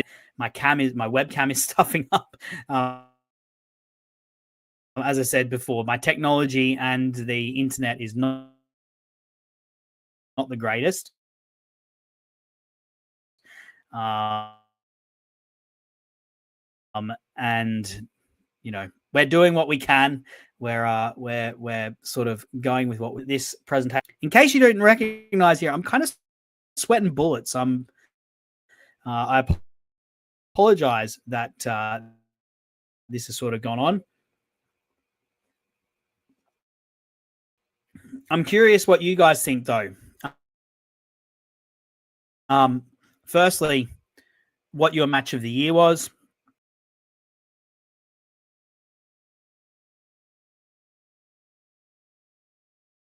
So it's saying it's having trouble connecting. Okay, look, we're just going to have to roll with it. Those of you who are live, I'm sorry. The going to be perfect. Dale M says Darby had some bangers in the C2. He absolutely indeed did. So, pretend that says number 10, Mark Briscoe versus Kyle Fletcher. So I love this. This match was like perfect tournament wrestling. So you'll see my number 10 originally was Garcia and FTR versus House of Black. That no longer is in the top 10. Pretend this is number 10, Mark Briscoe versus Kyle Fletcher. This was like perfect tournament wrestling for me. You had like Mark just desperate to hit the kill shot with the J Driller, and then Kyle like getting into deep waters and then like desperately wanting to get the win. He never wanted to be in those deep waters, but he... Hassan says Ospreay versus Takeshita was my favorite match of the year. Look, I'm not going to disagree with you. That was an incredible match, buddy. It was fantastic. But anyway, look, this one, as I said, like Kyle Fletcher in waters he just did not want to be in, desperate to get out of them. Briscoe desperately trying to hit that kill shot. So much drama. And then they announced the 1 minute to go. I still think they should be announcing 5-minute calls in every single match. So when they get towards the end, it's not so telegraphed, but they call the 1 minute. Crowd's going wild. I was spoiled on the end of this. I was spoiled on who won, and I still was like so sucked into it. This is tournament wrestling at its best.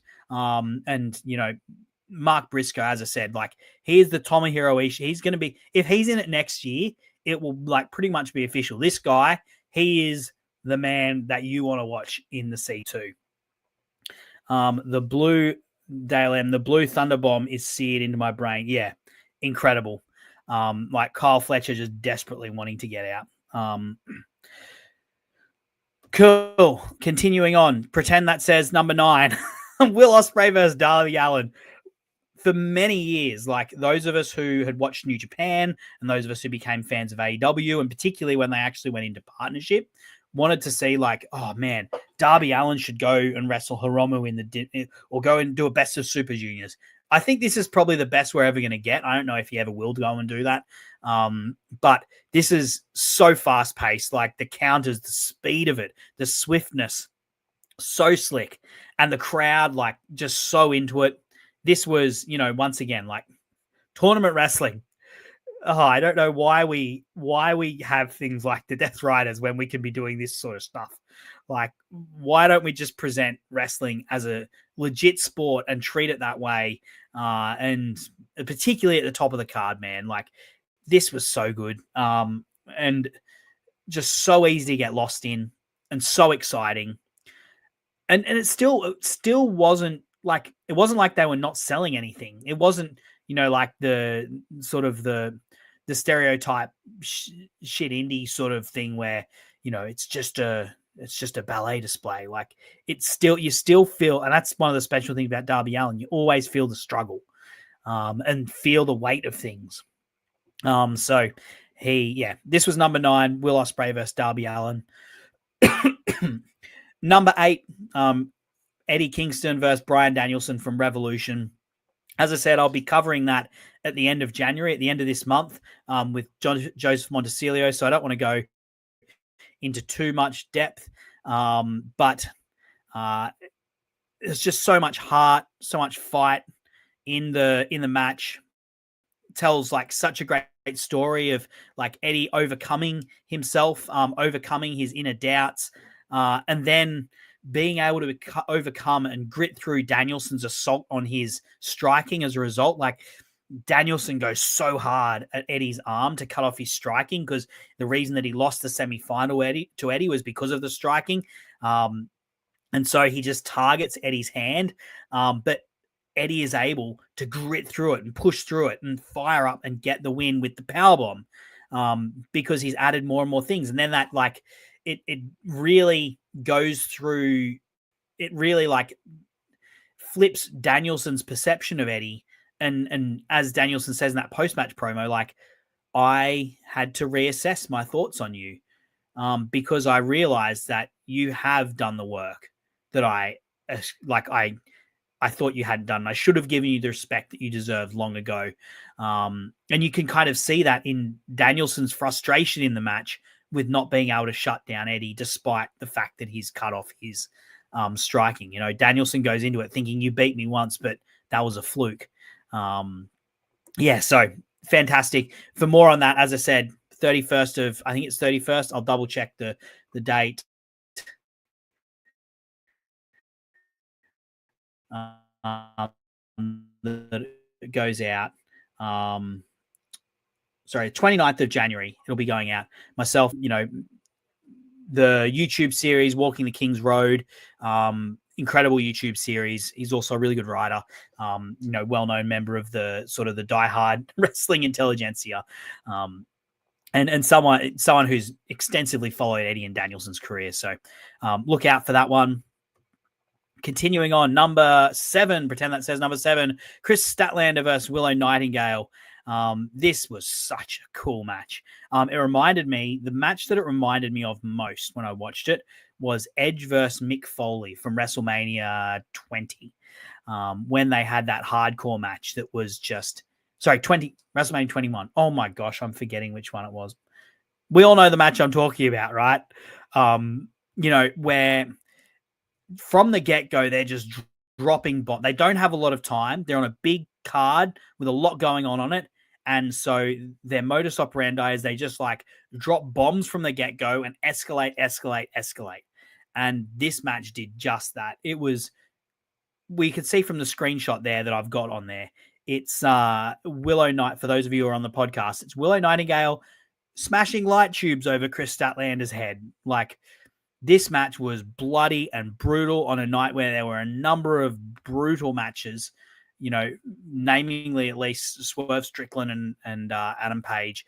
But they still managed to carve out their own little niche, present something that was unique on the night because of the speed that they went at it with. And also the level of violence still felt high, despite there being other really violent matches on the card.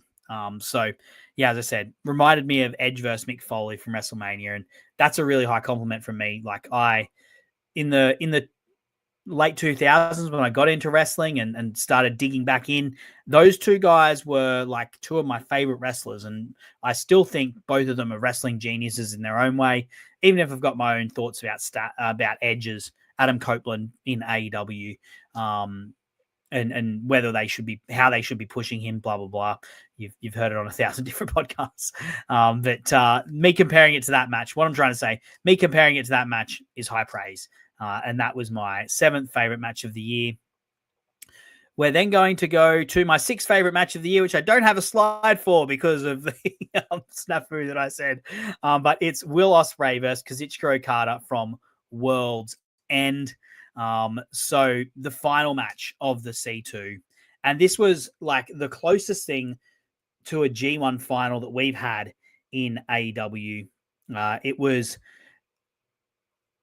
slow pace. So to set the scene, like, you have to go back to the Will Ospreay match, right? Like, Will Ospreay gets bloodied in the match with Kyle Fletcher. And he manages to overcome this personal rivalry that he's got.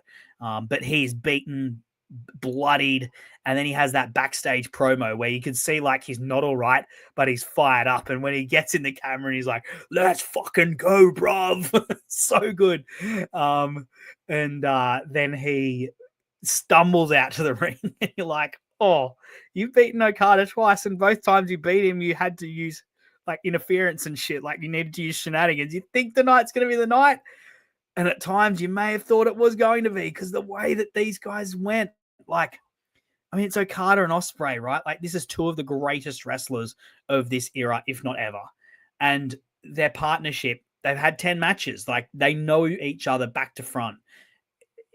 Ospreay was like under the Okada learning tree in New Japan at times. And the way they paced this match and built this match and the way they brought it to a crescendo, absolutely incredible. It knocked the socks off of everything that came before it that night, knocked the socks off the main event. And then, of course, it climaxes with the return of, Okada winning because, like, of course, Ospreay can't win. Like, he can't win tonight when he's being busted. Like, he has to have a perfect night to beat Okada clean, right? And you can't have a perfect night when what's happened has happened. But he still fights with everything he has, and he's got so much adrenaline and so much fire. But Okada's just too good. Okada's Okada. Like, he does to Ospreay. He puts him away, manages to put him away. But like the sequence, the counters at the end is just scintillating and has your heart in your mouth because you don't know which way it's going to go. And then, of course, it all crescendos with the return of Kenny Omega.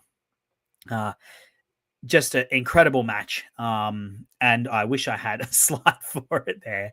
The top 5 is all the same. So we're on track now.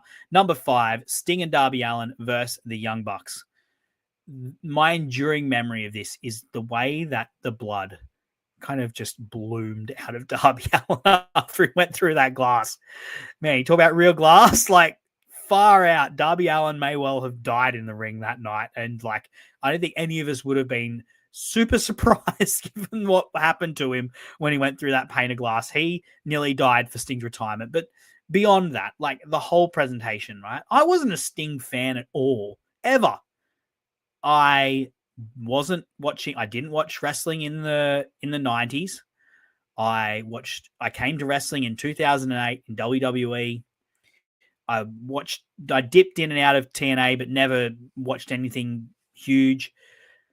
My only real experience with Sting was him in the WWE in the 2010s, which I don't think was as bad as everyone says it was, but like it certainly wasn't amazing. Like I knew he was great, but I didn't know how great he had been. Like I wasn't part of that. I wasn't emotionally attached to him at all. But the presentation around this was just second to none. Like him sitting in a cinema and watching the history of his career and then walking out with his sons, who I've got in the picture, dressed up as him in different eras. Like it was impossible not to get like swept up in the emotion of it all. And then, of course, as I said, like Darby Allin nearly kills himself. The Young Bucks doing everything they can to make Sting look incredible on his last night, ultimately putting him over, giving him a happy ending at the end, which, like, for someone who's had as much tragedy in his career as Sting, like, I think it's a nice thing. You don't want every wrestler to go out on top, I don't think. But for someone with Sting, whose legacy was, like, so held down, like, WCW collapsed. He was, like, the last guy that refused to take the Fed money. And then when he thought that there would be never any option, he took the Fed money. And fair play to him. Like, he held out long enough, take that check, whatever. But then when there is another option, as soon as he can, he jumps at it and played his part so well in AEW and was rewarded with a happy ending here. I think it was very fitting. People loved it. They drew a massive house. Like, I think that's their second biggest American show to this date, behind the first Grand Slam. So, like, obviously, there was lots of people into it. And this match was, it was a perfect ending for him. The only thing that wasn't perfect was that they didn't catch the last promo. Like, his final words were, I think they're going off the air, and then cut. They're off. It's like, you could have just like, you paid for Seek and Destroy, you paid for the final countdown how many times, Tony Khan? Surely you can pay for an extra 10 minutes of pay-per-view so Sting can get his final promo in. Come on, mate. Anyway, let's continue. Number 4, Will Ospreay versus Bryan Danielson. Like, if you had this as your top match, I would not, like, I cannot fault you, honestly. This was such a hot crowd. The physicality in it and, like, the ending. I think that's what everyone remembers, right? Like, that's the thing that we all remember. Just the two guys rising up in the corner and just baying to ready to run at each other. And just Will Ospreay is quicker on the draw than Danielson, hits it, and ultimately gets the win. The only points I had off for this, and the reason that it slipped down to fourth for me, as opposed to my top three, particularly, this was very close to getting third, but the reason it slipped down for me was the histrionics around the Tiger Driver. I didn't love them. I didn't think they were particularly well done in this match, but apart from that, that's like minor quibbles with a match that was phenomenal. A match that, we wondered if we would ever get. And when we got it, it was as good as we could have ever hoped for. Absolutely nearly a flawless performance by both men. And everything they could have asked for. And the crowd was so into it as well. Super hot crowd. So Will Ospreay versus Bryan Danielson, number 4 for me, which gives us to number 3. I'm curious what you think. You can probably guess what my top 3 is, but I'm curious if you know what order it's in. Like what you think my number. Yeah. Anyway, look, let's continue. I'm curious what you guys think. I don't know. Maybe I think, I don't know if you want to try and get into my mind and think about the convoluted ways, given the way I've talked about and who I gave my wrestlers of the year to, and what I talked about with giving Swerve wrestler of the year. It's no surprise what my top 3 matches will be. So number 3, it's the trio of matches from Swerve Strickland, which I just thought so highly of. Swerve Strickland versus Will Ospreay from Forbidden Door. Like these two, if these two were the two guys that headline AEW for the next 5 years, mate, happy days. I'm a happy camper. The way that Swerve like made this personal was awesome. The way that he refused to just have an exhibition match, as Will Ospreay might say in his English accent. We'll just have an exhibition, lad. We'll just show our sporting best. But Swerve was like, "No, mate, I'm gonna make it personal. I'm gonna name your wife. I'm gonna name your son. I'm gonna beat you, and I'm gonna be there. I'm gonna be your son's daddy afterwards." I love how Swerve just injected that sense of menace and sense of conflict into every single thing he did, even when he was a face. Everything was personal. Like he's the guy that. So there's this famous Australian cricketer, Steve Waugh. I really said Swerve Waugh. Steve Waugh. And he talked about how sometimes he would go out on the field, and if he wasn't feeling it when he was batting, he would pick a fight. Like he would start sledging someone to fire himself up. That's kind of like Swerve. Like he wants to feel like personally angry, and like he wants to feel like he's been personally insulted. So he makes it personal. Like he turns it into a dogfight because that's what he wants to get into. And then, but at the same time as that, which is probably like the thing when I was splitting hairs between this and Ospreay and Danielson, like the build, number 1, because I like the build more. And number 2, like it had like it had the athleticism of the Danielson match. You've got when Ospreay goes for the hidden blade, flying hidden blade, and instead Swerve hits with a house call midair. Like awesome, like amazing, eye-popping visuals of like spectacular athletic feats. And Swerve just looked like an absolute killer when he finally assassinated Ospreay at the end of this. Had Ospreay dead to rights, and he just puts him out. Loved it. So that was number 3, Swerve Strickland versus Will Ospreay. Number 2, Swerve Strickland versus Hangman Adam Page.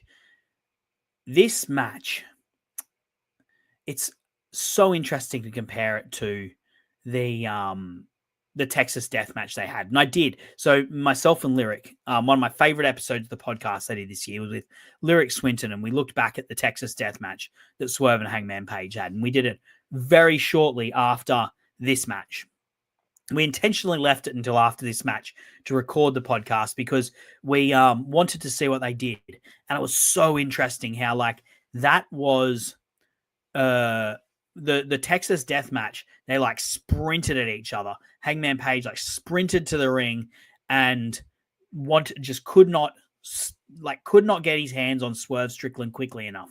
But in this match, it was totally different. He like walked down to the ring so slowly because he knew he was going to be locked in a cage with this guy and he had all the time in the world. And it was like almost scarier, and almost like more violent the way that he slowly approached. And then they're like holding each other under the cage as it comes down. And it's only Nana being like, neither of you want to die here, and pushes them in to stop the cage from coming down and like taking their heads off, literally. And then the pace and the unsettling, dark nature of the tone of this match was just insane. Like the level of violence, near unheard of in a promotion that does very violent stuff. Like earlier in the night, they had light tubes, right? And that was a case. Like that match was two people sprinting at each other, but just the tone that these two guys set. And then when you combine it with the build, with the matches they had earlier this year, like this rivalry is, there's 4 rivalries that I think are the best rivalries that AEW has had. Hangman Adam Page versus Kenny Omega, Hangman Adam Page versus John Moxley, CM Punk versus MJF, Hangman Adam Page versus Swerve Strickland. You wonder why I get pissed off at how Hangman Adam Page is booked? Why are they not doing this stuff with him all the time when he can do this? Like long-term storylines. This is up there. As I said, they're my 4 favorite storylines. They're all like long-term, booked over months and months at a minimum, if not years. They all have like intense dramatic character arcs for all of them. And this just hit that so well. And yeah, look, the success of this was evident, this match, and what it, like the way that it wanted to set up Hangman Page as just this absolutely remorseless psychopath, and truly tragically fallen figure. Because we all know we've all seen the rise of Hangman Adam Page, and this was the fall. Like this literally was the old Joseph Campbell. If you're going on a quest for revenge, you better dig 2 graves, one for the person you're going to kill, and one for yourself. This was the fall of Hangman Adam Page, and it was successful in, after him winning, going up the ramp, looking back down, and the amazing thing is, like, it's split on what was happening. Was he going back down because he experienced a flicker of empathy and like a remembrance of who he was and wondering what had happened in there and wanting to go down and like check on Swerve and be like, oh, fuck, what have I done? I need to check in on this guy. I nearly killed him. What am I doing? Or was it, I see this man stirring, I'm going to go and get him again. And I think that's what the crowd did. Because as I said, they squealed. They fucking squealed. Like, that just doesn't normally happen. And that doesn't happen in wrestling. It was a wholly unique reaction. And the strength of the performance of both men in this match. I'm talking a lot about Hangman, but like Swerve also was in there. He was playing his part. Absolutely. And yeah, incredible. So Gareth says it was empathy, in my opinion. You could see it in his eyes. Yeah, but the thing is, the crowd didn't believe it was empathy. The crowd thought it was like they were scared for what was happening. Incredible. Just like that is complex, multi-level storytelling. No other wrestling company does this. Like you can have whatever you want. I'm not going to name them because like this was just so good. So Gareth says if he wanted to go and finish him for good, I think he would have stepped back in. That's fair. That's fair. So this is my second. pretty obvious what my first is going to be. This is honestly my first. Honestly, it's one of my favorite matches of all time. It may be, I don't know, if we were to do the AEW match guide again, like I did earlier this year, I did the top 5, the top matches from the first 5 years of AEW. And this next one may well challenge for the number 1 spot. And it's Swerve Strickland versus Bryan Danielson from All In. As I said, I had my quibbles with the build, but on the night, this match was something else. This match extracted from me emotions. I talk about in that All Out one, like it extracting emotions that I didn't expect, or that others don't. Like this could have been so cheesy the way that it was, but the way that Bryan Danielson played to his family, I was in tears at multiple points during this match. Floods of tears, not just little floods of tears. And when he was taking those kicks, screaming at his family that he loves them,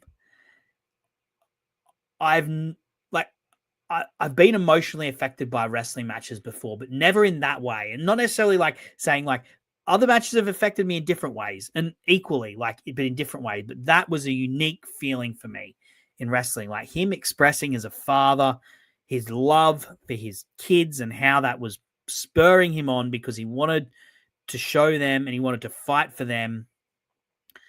And then you just add in the fact that it's at like Wembley Stadium on this grand stage. The crowd's so into it. You know, the final countdown at the start, and then the way Swerve does his entrance with like the jacket on, with the stakes of all the people he's beaten, and the stakes of the match as well. Like Bryan Danielson's career is on the line here. Sorry, just having a drink of water. I am getting parched. And then when he wins, like floods of tears. And this has got all of the physicality of, you know, the matches we're talking about before with, you know, Ospreay and Danielson and Swerve and Ospreay. It's got like equal levels of physicality and action and athleticism, but the emotional core of this story is just incredible. So I think this is undeniably my match of the year. I saw it and I was immediately thinking this is one of the best matches I've ever seen, ever. I often go to my favorite match ever. I often say it's Hiroshi Tanahashi versus Kota Ibushi from the G1 final in 2018. And a lot of that is from the spot of Hiroshi Tanahashi getting beaten down by Kota Ibushi and then roaring back across the ring. And that in my mind, like the word cinematic is overused in wrestling. We all know that, but that feels like a moment out of a movie in that it's like the moment, almost an anime, like Ibushi beats down Tanahashi and he's in the corner and I can see him in an anime bending down, grabbing sand, like the sand, letting it flick through his hands, remembering his family from home, remembering his hometown that he's fighting for, remembering all these things, and then coming back and roaring back across the ring. I feel like for that, I've never been as amped up as I was in that moment, like more energized and feeling like the undeniable, ferocious energy and aura of this person, an undeniable force of nature that is Hiroshi Tanahashi. The ace of the world coming back after being beaten down. And that moment that I talked about where he's yelling out to his daughter and his son and his wife, like, I don't know, man.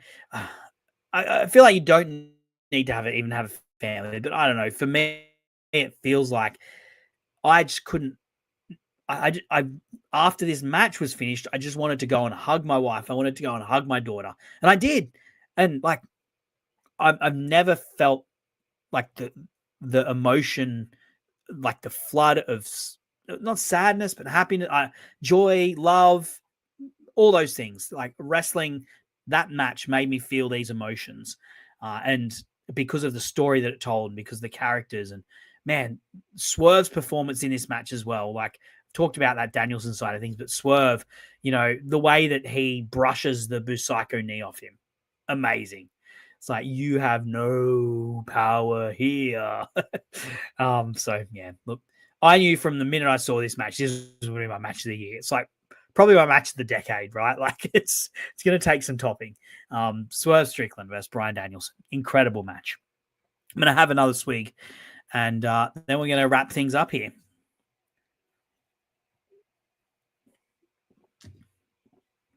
Thank you to everyone in the chat, by the way. It's awesome to see people in there. It's great to see some chat going. Thank you, Gareth. Thank you, Dale. Thank you, San. Jumping in there, saying stuff. Let me know your thoughts in the chat. Put stuff in there. Like and subscribe, all that.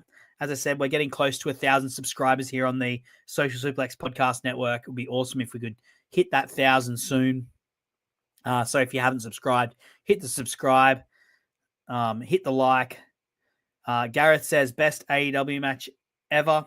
It's Danielson, Swerve, or the Revolution tag. Yeah. Look, there's a lot of Cody and Dustin in terms of the emotion, but I feel like just Danielson Swerve athletically and physically in the ring is better. Like, there's a lot of similarities in terms of like family. Obviously, it's different because they're brothers versus what's going on there. But yeah, it's hard to say. Dale M, thank you. I just subscribed yesterday. You guys are great. We appreciate you, Dale. We really love you. Thanks for being along for the ride, mate. So the 2024 Golden Wombats, as I said, Rookie of the Year, Mariah May, Nut Trucker of the Year, Mark Briscoe. I feel like that's one we could maybe nail on for next year, even. Unless maybe Eddie Kingston comes back. We'll see how he goes. Anyway, Debutante of the Year, Will Ospreay. Undeniable, that one. That was clear cut. Goober of the Year, Harley Cameron. Promo of the Year, Hangman and Swerve, all out, go home. Wet Fart of the Year, Adam Cole, MJF, and the Undisputed Kingdom. Was it the Undisputed Kingdom? Sorry, English people. Sorry, Gareth. Tag Team of the Year, the Young Bucks. Female Wrestler of the Year, Willow Nightingale. Male Wrestler of the Year, Swerve Strickland. And Match of the Year, Swerve Strickland versus Bryan Danielson at All Out. And look, once again, I just want to thank everyone who is part of the Match Guide. I do this because I love it. It's a pleasure to go back and to review these matches. I love the feedback I get. I love it when people jump into the Discord. I love it when people hit me up on Twitter. I even get an email every now and again, sambrownmedia@gmail.com. I even get an email. Gareth from Wales trying to figure out what I hate more, Undisputed Kingdom or United Kingdom. Don't hate where you're from, mate. But anyway, look, it's a pleasure to do these. I love diving in. As I said, it's like focusing on the things that we love.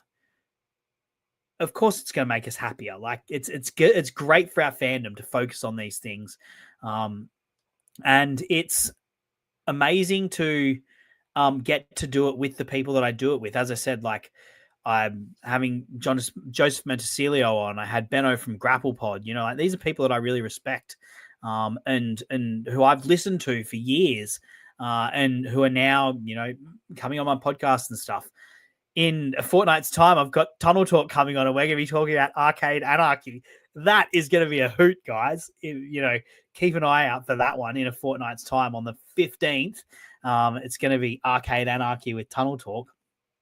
But yeah, look, I just want to shout out to everyone who listens to the Match Guide, who downloads it, who shares it, who rates and reviews it, who's been in the chat here. I love you guys all. It's absolutely a pleasure to get to do this. And it's a pleasure to be part of the Social Suplex Podcast Network. As I said, we're having like one of the best weeks we've ever had. I think we're popping champagne corks in the chat, in the host chat, for all the stuff that's going on. It's awesome to be part of it. And if you want to jump on board with us, subscribe to the podcast, subscribe to the YouTube channel, jump in the Discord. And as I said, if you want to support us financially as well, which we appreciate, it goes towards hosting. It goes towards doing special things. It goes towards things like mics and gear and that sort of stuff that we do. We would appreciate that. 2025, what am I looking forward to in wrestling? A big thing that I'm looking forward to is going to my first AEW show. So I haven't been to an AEW show yet because I live in Australia. It's the closest AEW show that's happened to me is in Los Angeles, which is a 14-hour flight away, quite a while away from me. So they're coming to Grand Slam. They've suspiciously started not promoting the show. If you looked at World's End, they promoted all the Dynamites in the lead up to Grand Slam, but didn't say anything about that and skipped straight to All In. I get All In is a bit of a bigger deal, particularly given that they're no longer in a stadium here in Australia. They've moved it to the entertainment center. I think that's a good thing. The last thing I would have wanted is to be in a stadium for 50,000 people with only 10,000 people in it. Would have been a terrible look. Would have sucked to be in that crowd. Instead, I think it's going to be pretty much a packed out show, really hot. I'm not sure what kind of matches we're going to get and how much build we're going to get. It'll probably just be a blip on the road to Revolution. But look, if we can get Mariah May versus Toni Storm, and my hope is Okada versus Fletcher to pay off the win that Fletcher got over him in the C2. That would be great. I know Fletcher is a heel, but coming to Australia, so his home state. But there's things he could do, his home country. There's things that he could do that would instantly get him heat with the home crowd. So we're going up to Queensland. He's from New South Wales. There's a very, very strong rivalry between New South Wales and Queensland. If he turned up in a rugby league state of origin jersey, a Blues one for New South Wales, he would immediately get quite a bit of heat. So hopefully that happens. And then look, honestly, if it's just a bunch of tag matches with, man, I really hope Hangman's there. I'm hoping Swerve will be there as well. The guys that I've seen Moxley live in terms of like my favorite wrestlers of all time. I've seen Moxley live before. I've seen the Bucks live. I've seen Kenny Omega. I've seen Okada. I've seen Tanahashi. I've seen Will Ospreay. There was some New Japan shows that these guys did that came in, and Ospreay, he was not a resident here in Australia. He did quite a few shows in Australia at one point. I've never seen Hangman, and Hangman's right up there as one of my favorites. And Swerve's budding. He's like bubbling on that level. I want to see those two. Obviously, they won't be facing each other, but I really hope they manage to get Hangman across to Australia. I know he loves his family, but make the trip, Hangman, do it. And Swerve, I just love them to see them in anything. MJF would be fun to see as well. Hopefully he comes out and cuts a promo. That would be hilarious. I'd love that if he cut a promo on the Australians. Maybe they could do him and Kyle Fletcher. I think someone put in the chat there. Yeah. Do Hangman versus Mox just for me. Look, if they do that for me, Gareth, that would be amazing. But yeah, look, I'm going to wind things up though now. But in 2025, sorry, I will finish. Look, I hope in 2025, and I don't know if this is going to happen or not, I hope they manage to refocus AEW on the guys who are the budding generation now, not the guys whose time at the top is on the downswing. I said this at the start of 2024 as well. I was like, Ospreay, Hangman, Jay White, MJF, Swerve, add Kyle Fletcher in there. Kyle Fletcher. Add Daniel Garcia, like as upper mid kind of guys. Add Takeshita. Build it around those guys. And you'll have something special. You'll have something different. You'll have a program that is totally different. Is something that WWE couldn't produce now if it wanted. Edge versus Moxley, like Adam Copeland versus Moxley, like, come on. Like that's, I feel like they're saying we're going to do like NWA brawls and stuff. It's going to be derivative of stuff that they can do with WWE can do with Roman, Cody, Punk, McIntyre. Like you focus on those other guys who are just different animals to the kind of people they've got in WWE. It's going to be for the better. I hope AEW does that. That's my hope. I don't know if it's going to happen or not. I'm still going to follow them. As I said at the start, maybe I'll end up following more New Japan. Who knows? We've got a big couple of days coming up. We've got Wrestle Kingdom, Wrestle Dynasty. It's a good time of the year to be a wrestling fan. There's, we can mope about, we can have a whinge about the things that are going wrong, and it does suck when that sort of stuff happens, but there's a lot to be thankful for as well. I'm looking forward to the All-In match, the All-In show. I'm sure they're going to do some huge stuff there. Obviously, Omega Okada, that's going to be massive. It'll be interesting to see what they put on there. And then, they're going to do other big things as well, because it's not just going to be that. And yeah, look, a lot to be thankful for. And if you're along for the ride with me, I appreciate it. As I said, coming up this month, I've got, to let you know a few things I'm working on. I've got, obviously, Arcade Anarchy, doing that with Tunnel Talk. That'll be a blast from the past for sure. And then talking about Danielson versus Eddie with Joseph Montesilio. I've already recorded that. It's going to be I'm looking forward to putting that one out there. Then going forth, later on, I'm looking at doing a focus on MJF. This year, I did a focus on Swerve Strickland's rise. I'm looking at doing a focus on MJF because I haven't really done a whole lot on MJF on the podcast. I've only really covered Blood and Guts, which he was in him versus Cody, obviously from start of 2020. So he's come a long way since those. So we're going to do a 3 fortnight focus on MJF, looking at some of the biggest stuff he's done. And then I'm really looking forward to digging into this Hangman heel turn. I did really enjoy it. And there's lots of other matches out there as well. But if you want to suggest something for me to cover on the pod, particularly if it's one from a while ago that you think a lot of people have forgotten about, jump onto the Discord, put it in there, recommend it. I'd love to do it. I love nothing. I love digging into my favorites, my absolute top favorites. Of course, that's like the time I get to eat my cake. But something else I love is when someone wants me to do something that's like totally different. One of my favorite podcasts I ever did, and for some reason it's like one of the most listened to as well, was Maki Ito versus Ryo Mizunami from inside from inside Emi Sakura's gym during the height of the pandemic when they did that tournament, that women's tournament in Japan. It was so fun, like totally off the beaten path. Not something you'd ever think people would want to hear about, but apparently they did. It's one of my most downloaded episodes somehow, and I loved recording it. So if you've got a match like that you'd like me to cover, jump in the Discord and suggest it, and I'd love to cover it. And if you've got people you'd like me to try and collaborate with, you can let me know that as well. But yeah, look, I've kind of plugged everything already: the merch, the YouTube, the Discord. Subscribe, review, rate, like, all those things. Thank you so much. Happy New Year to everyone out there. It's been a pleasure to be back on the podcast with you guys in 2024. I'm hoping for bigger and better things in 2025. And I look forward to seeing you again soon. Thank you for joining me today live. Thank God the technology held up. And I will catch you again soon. Bye.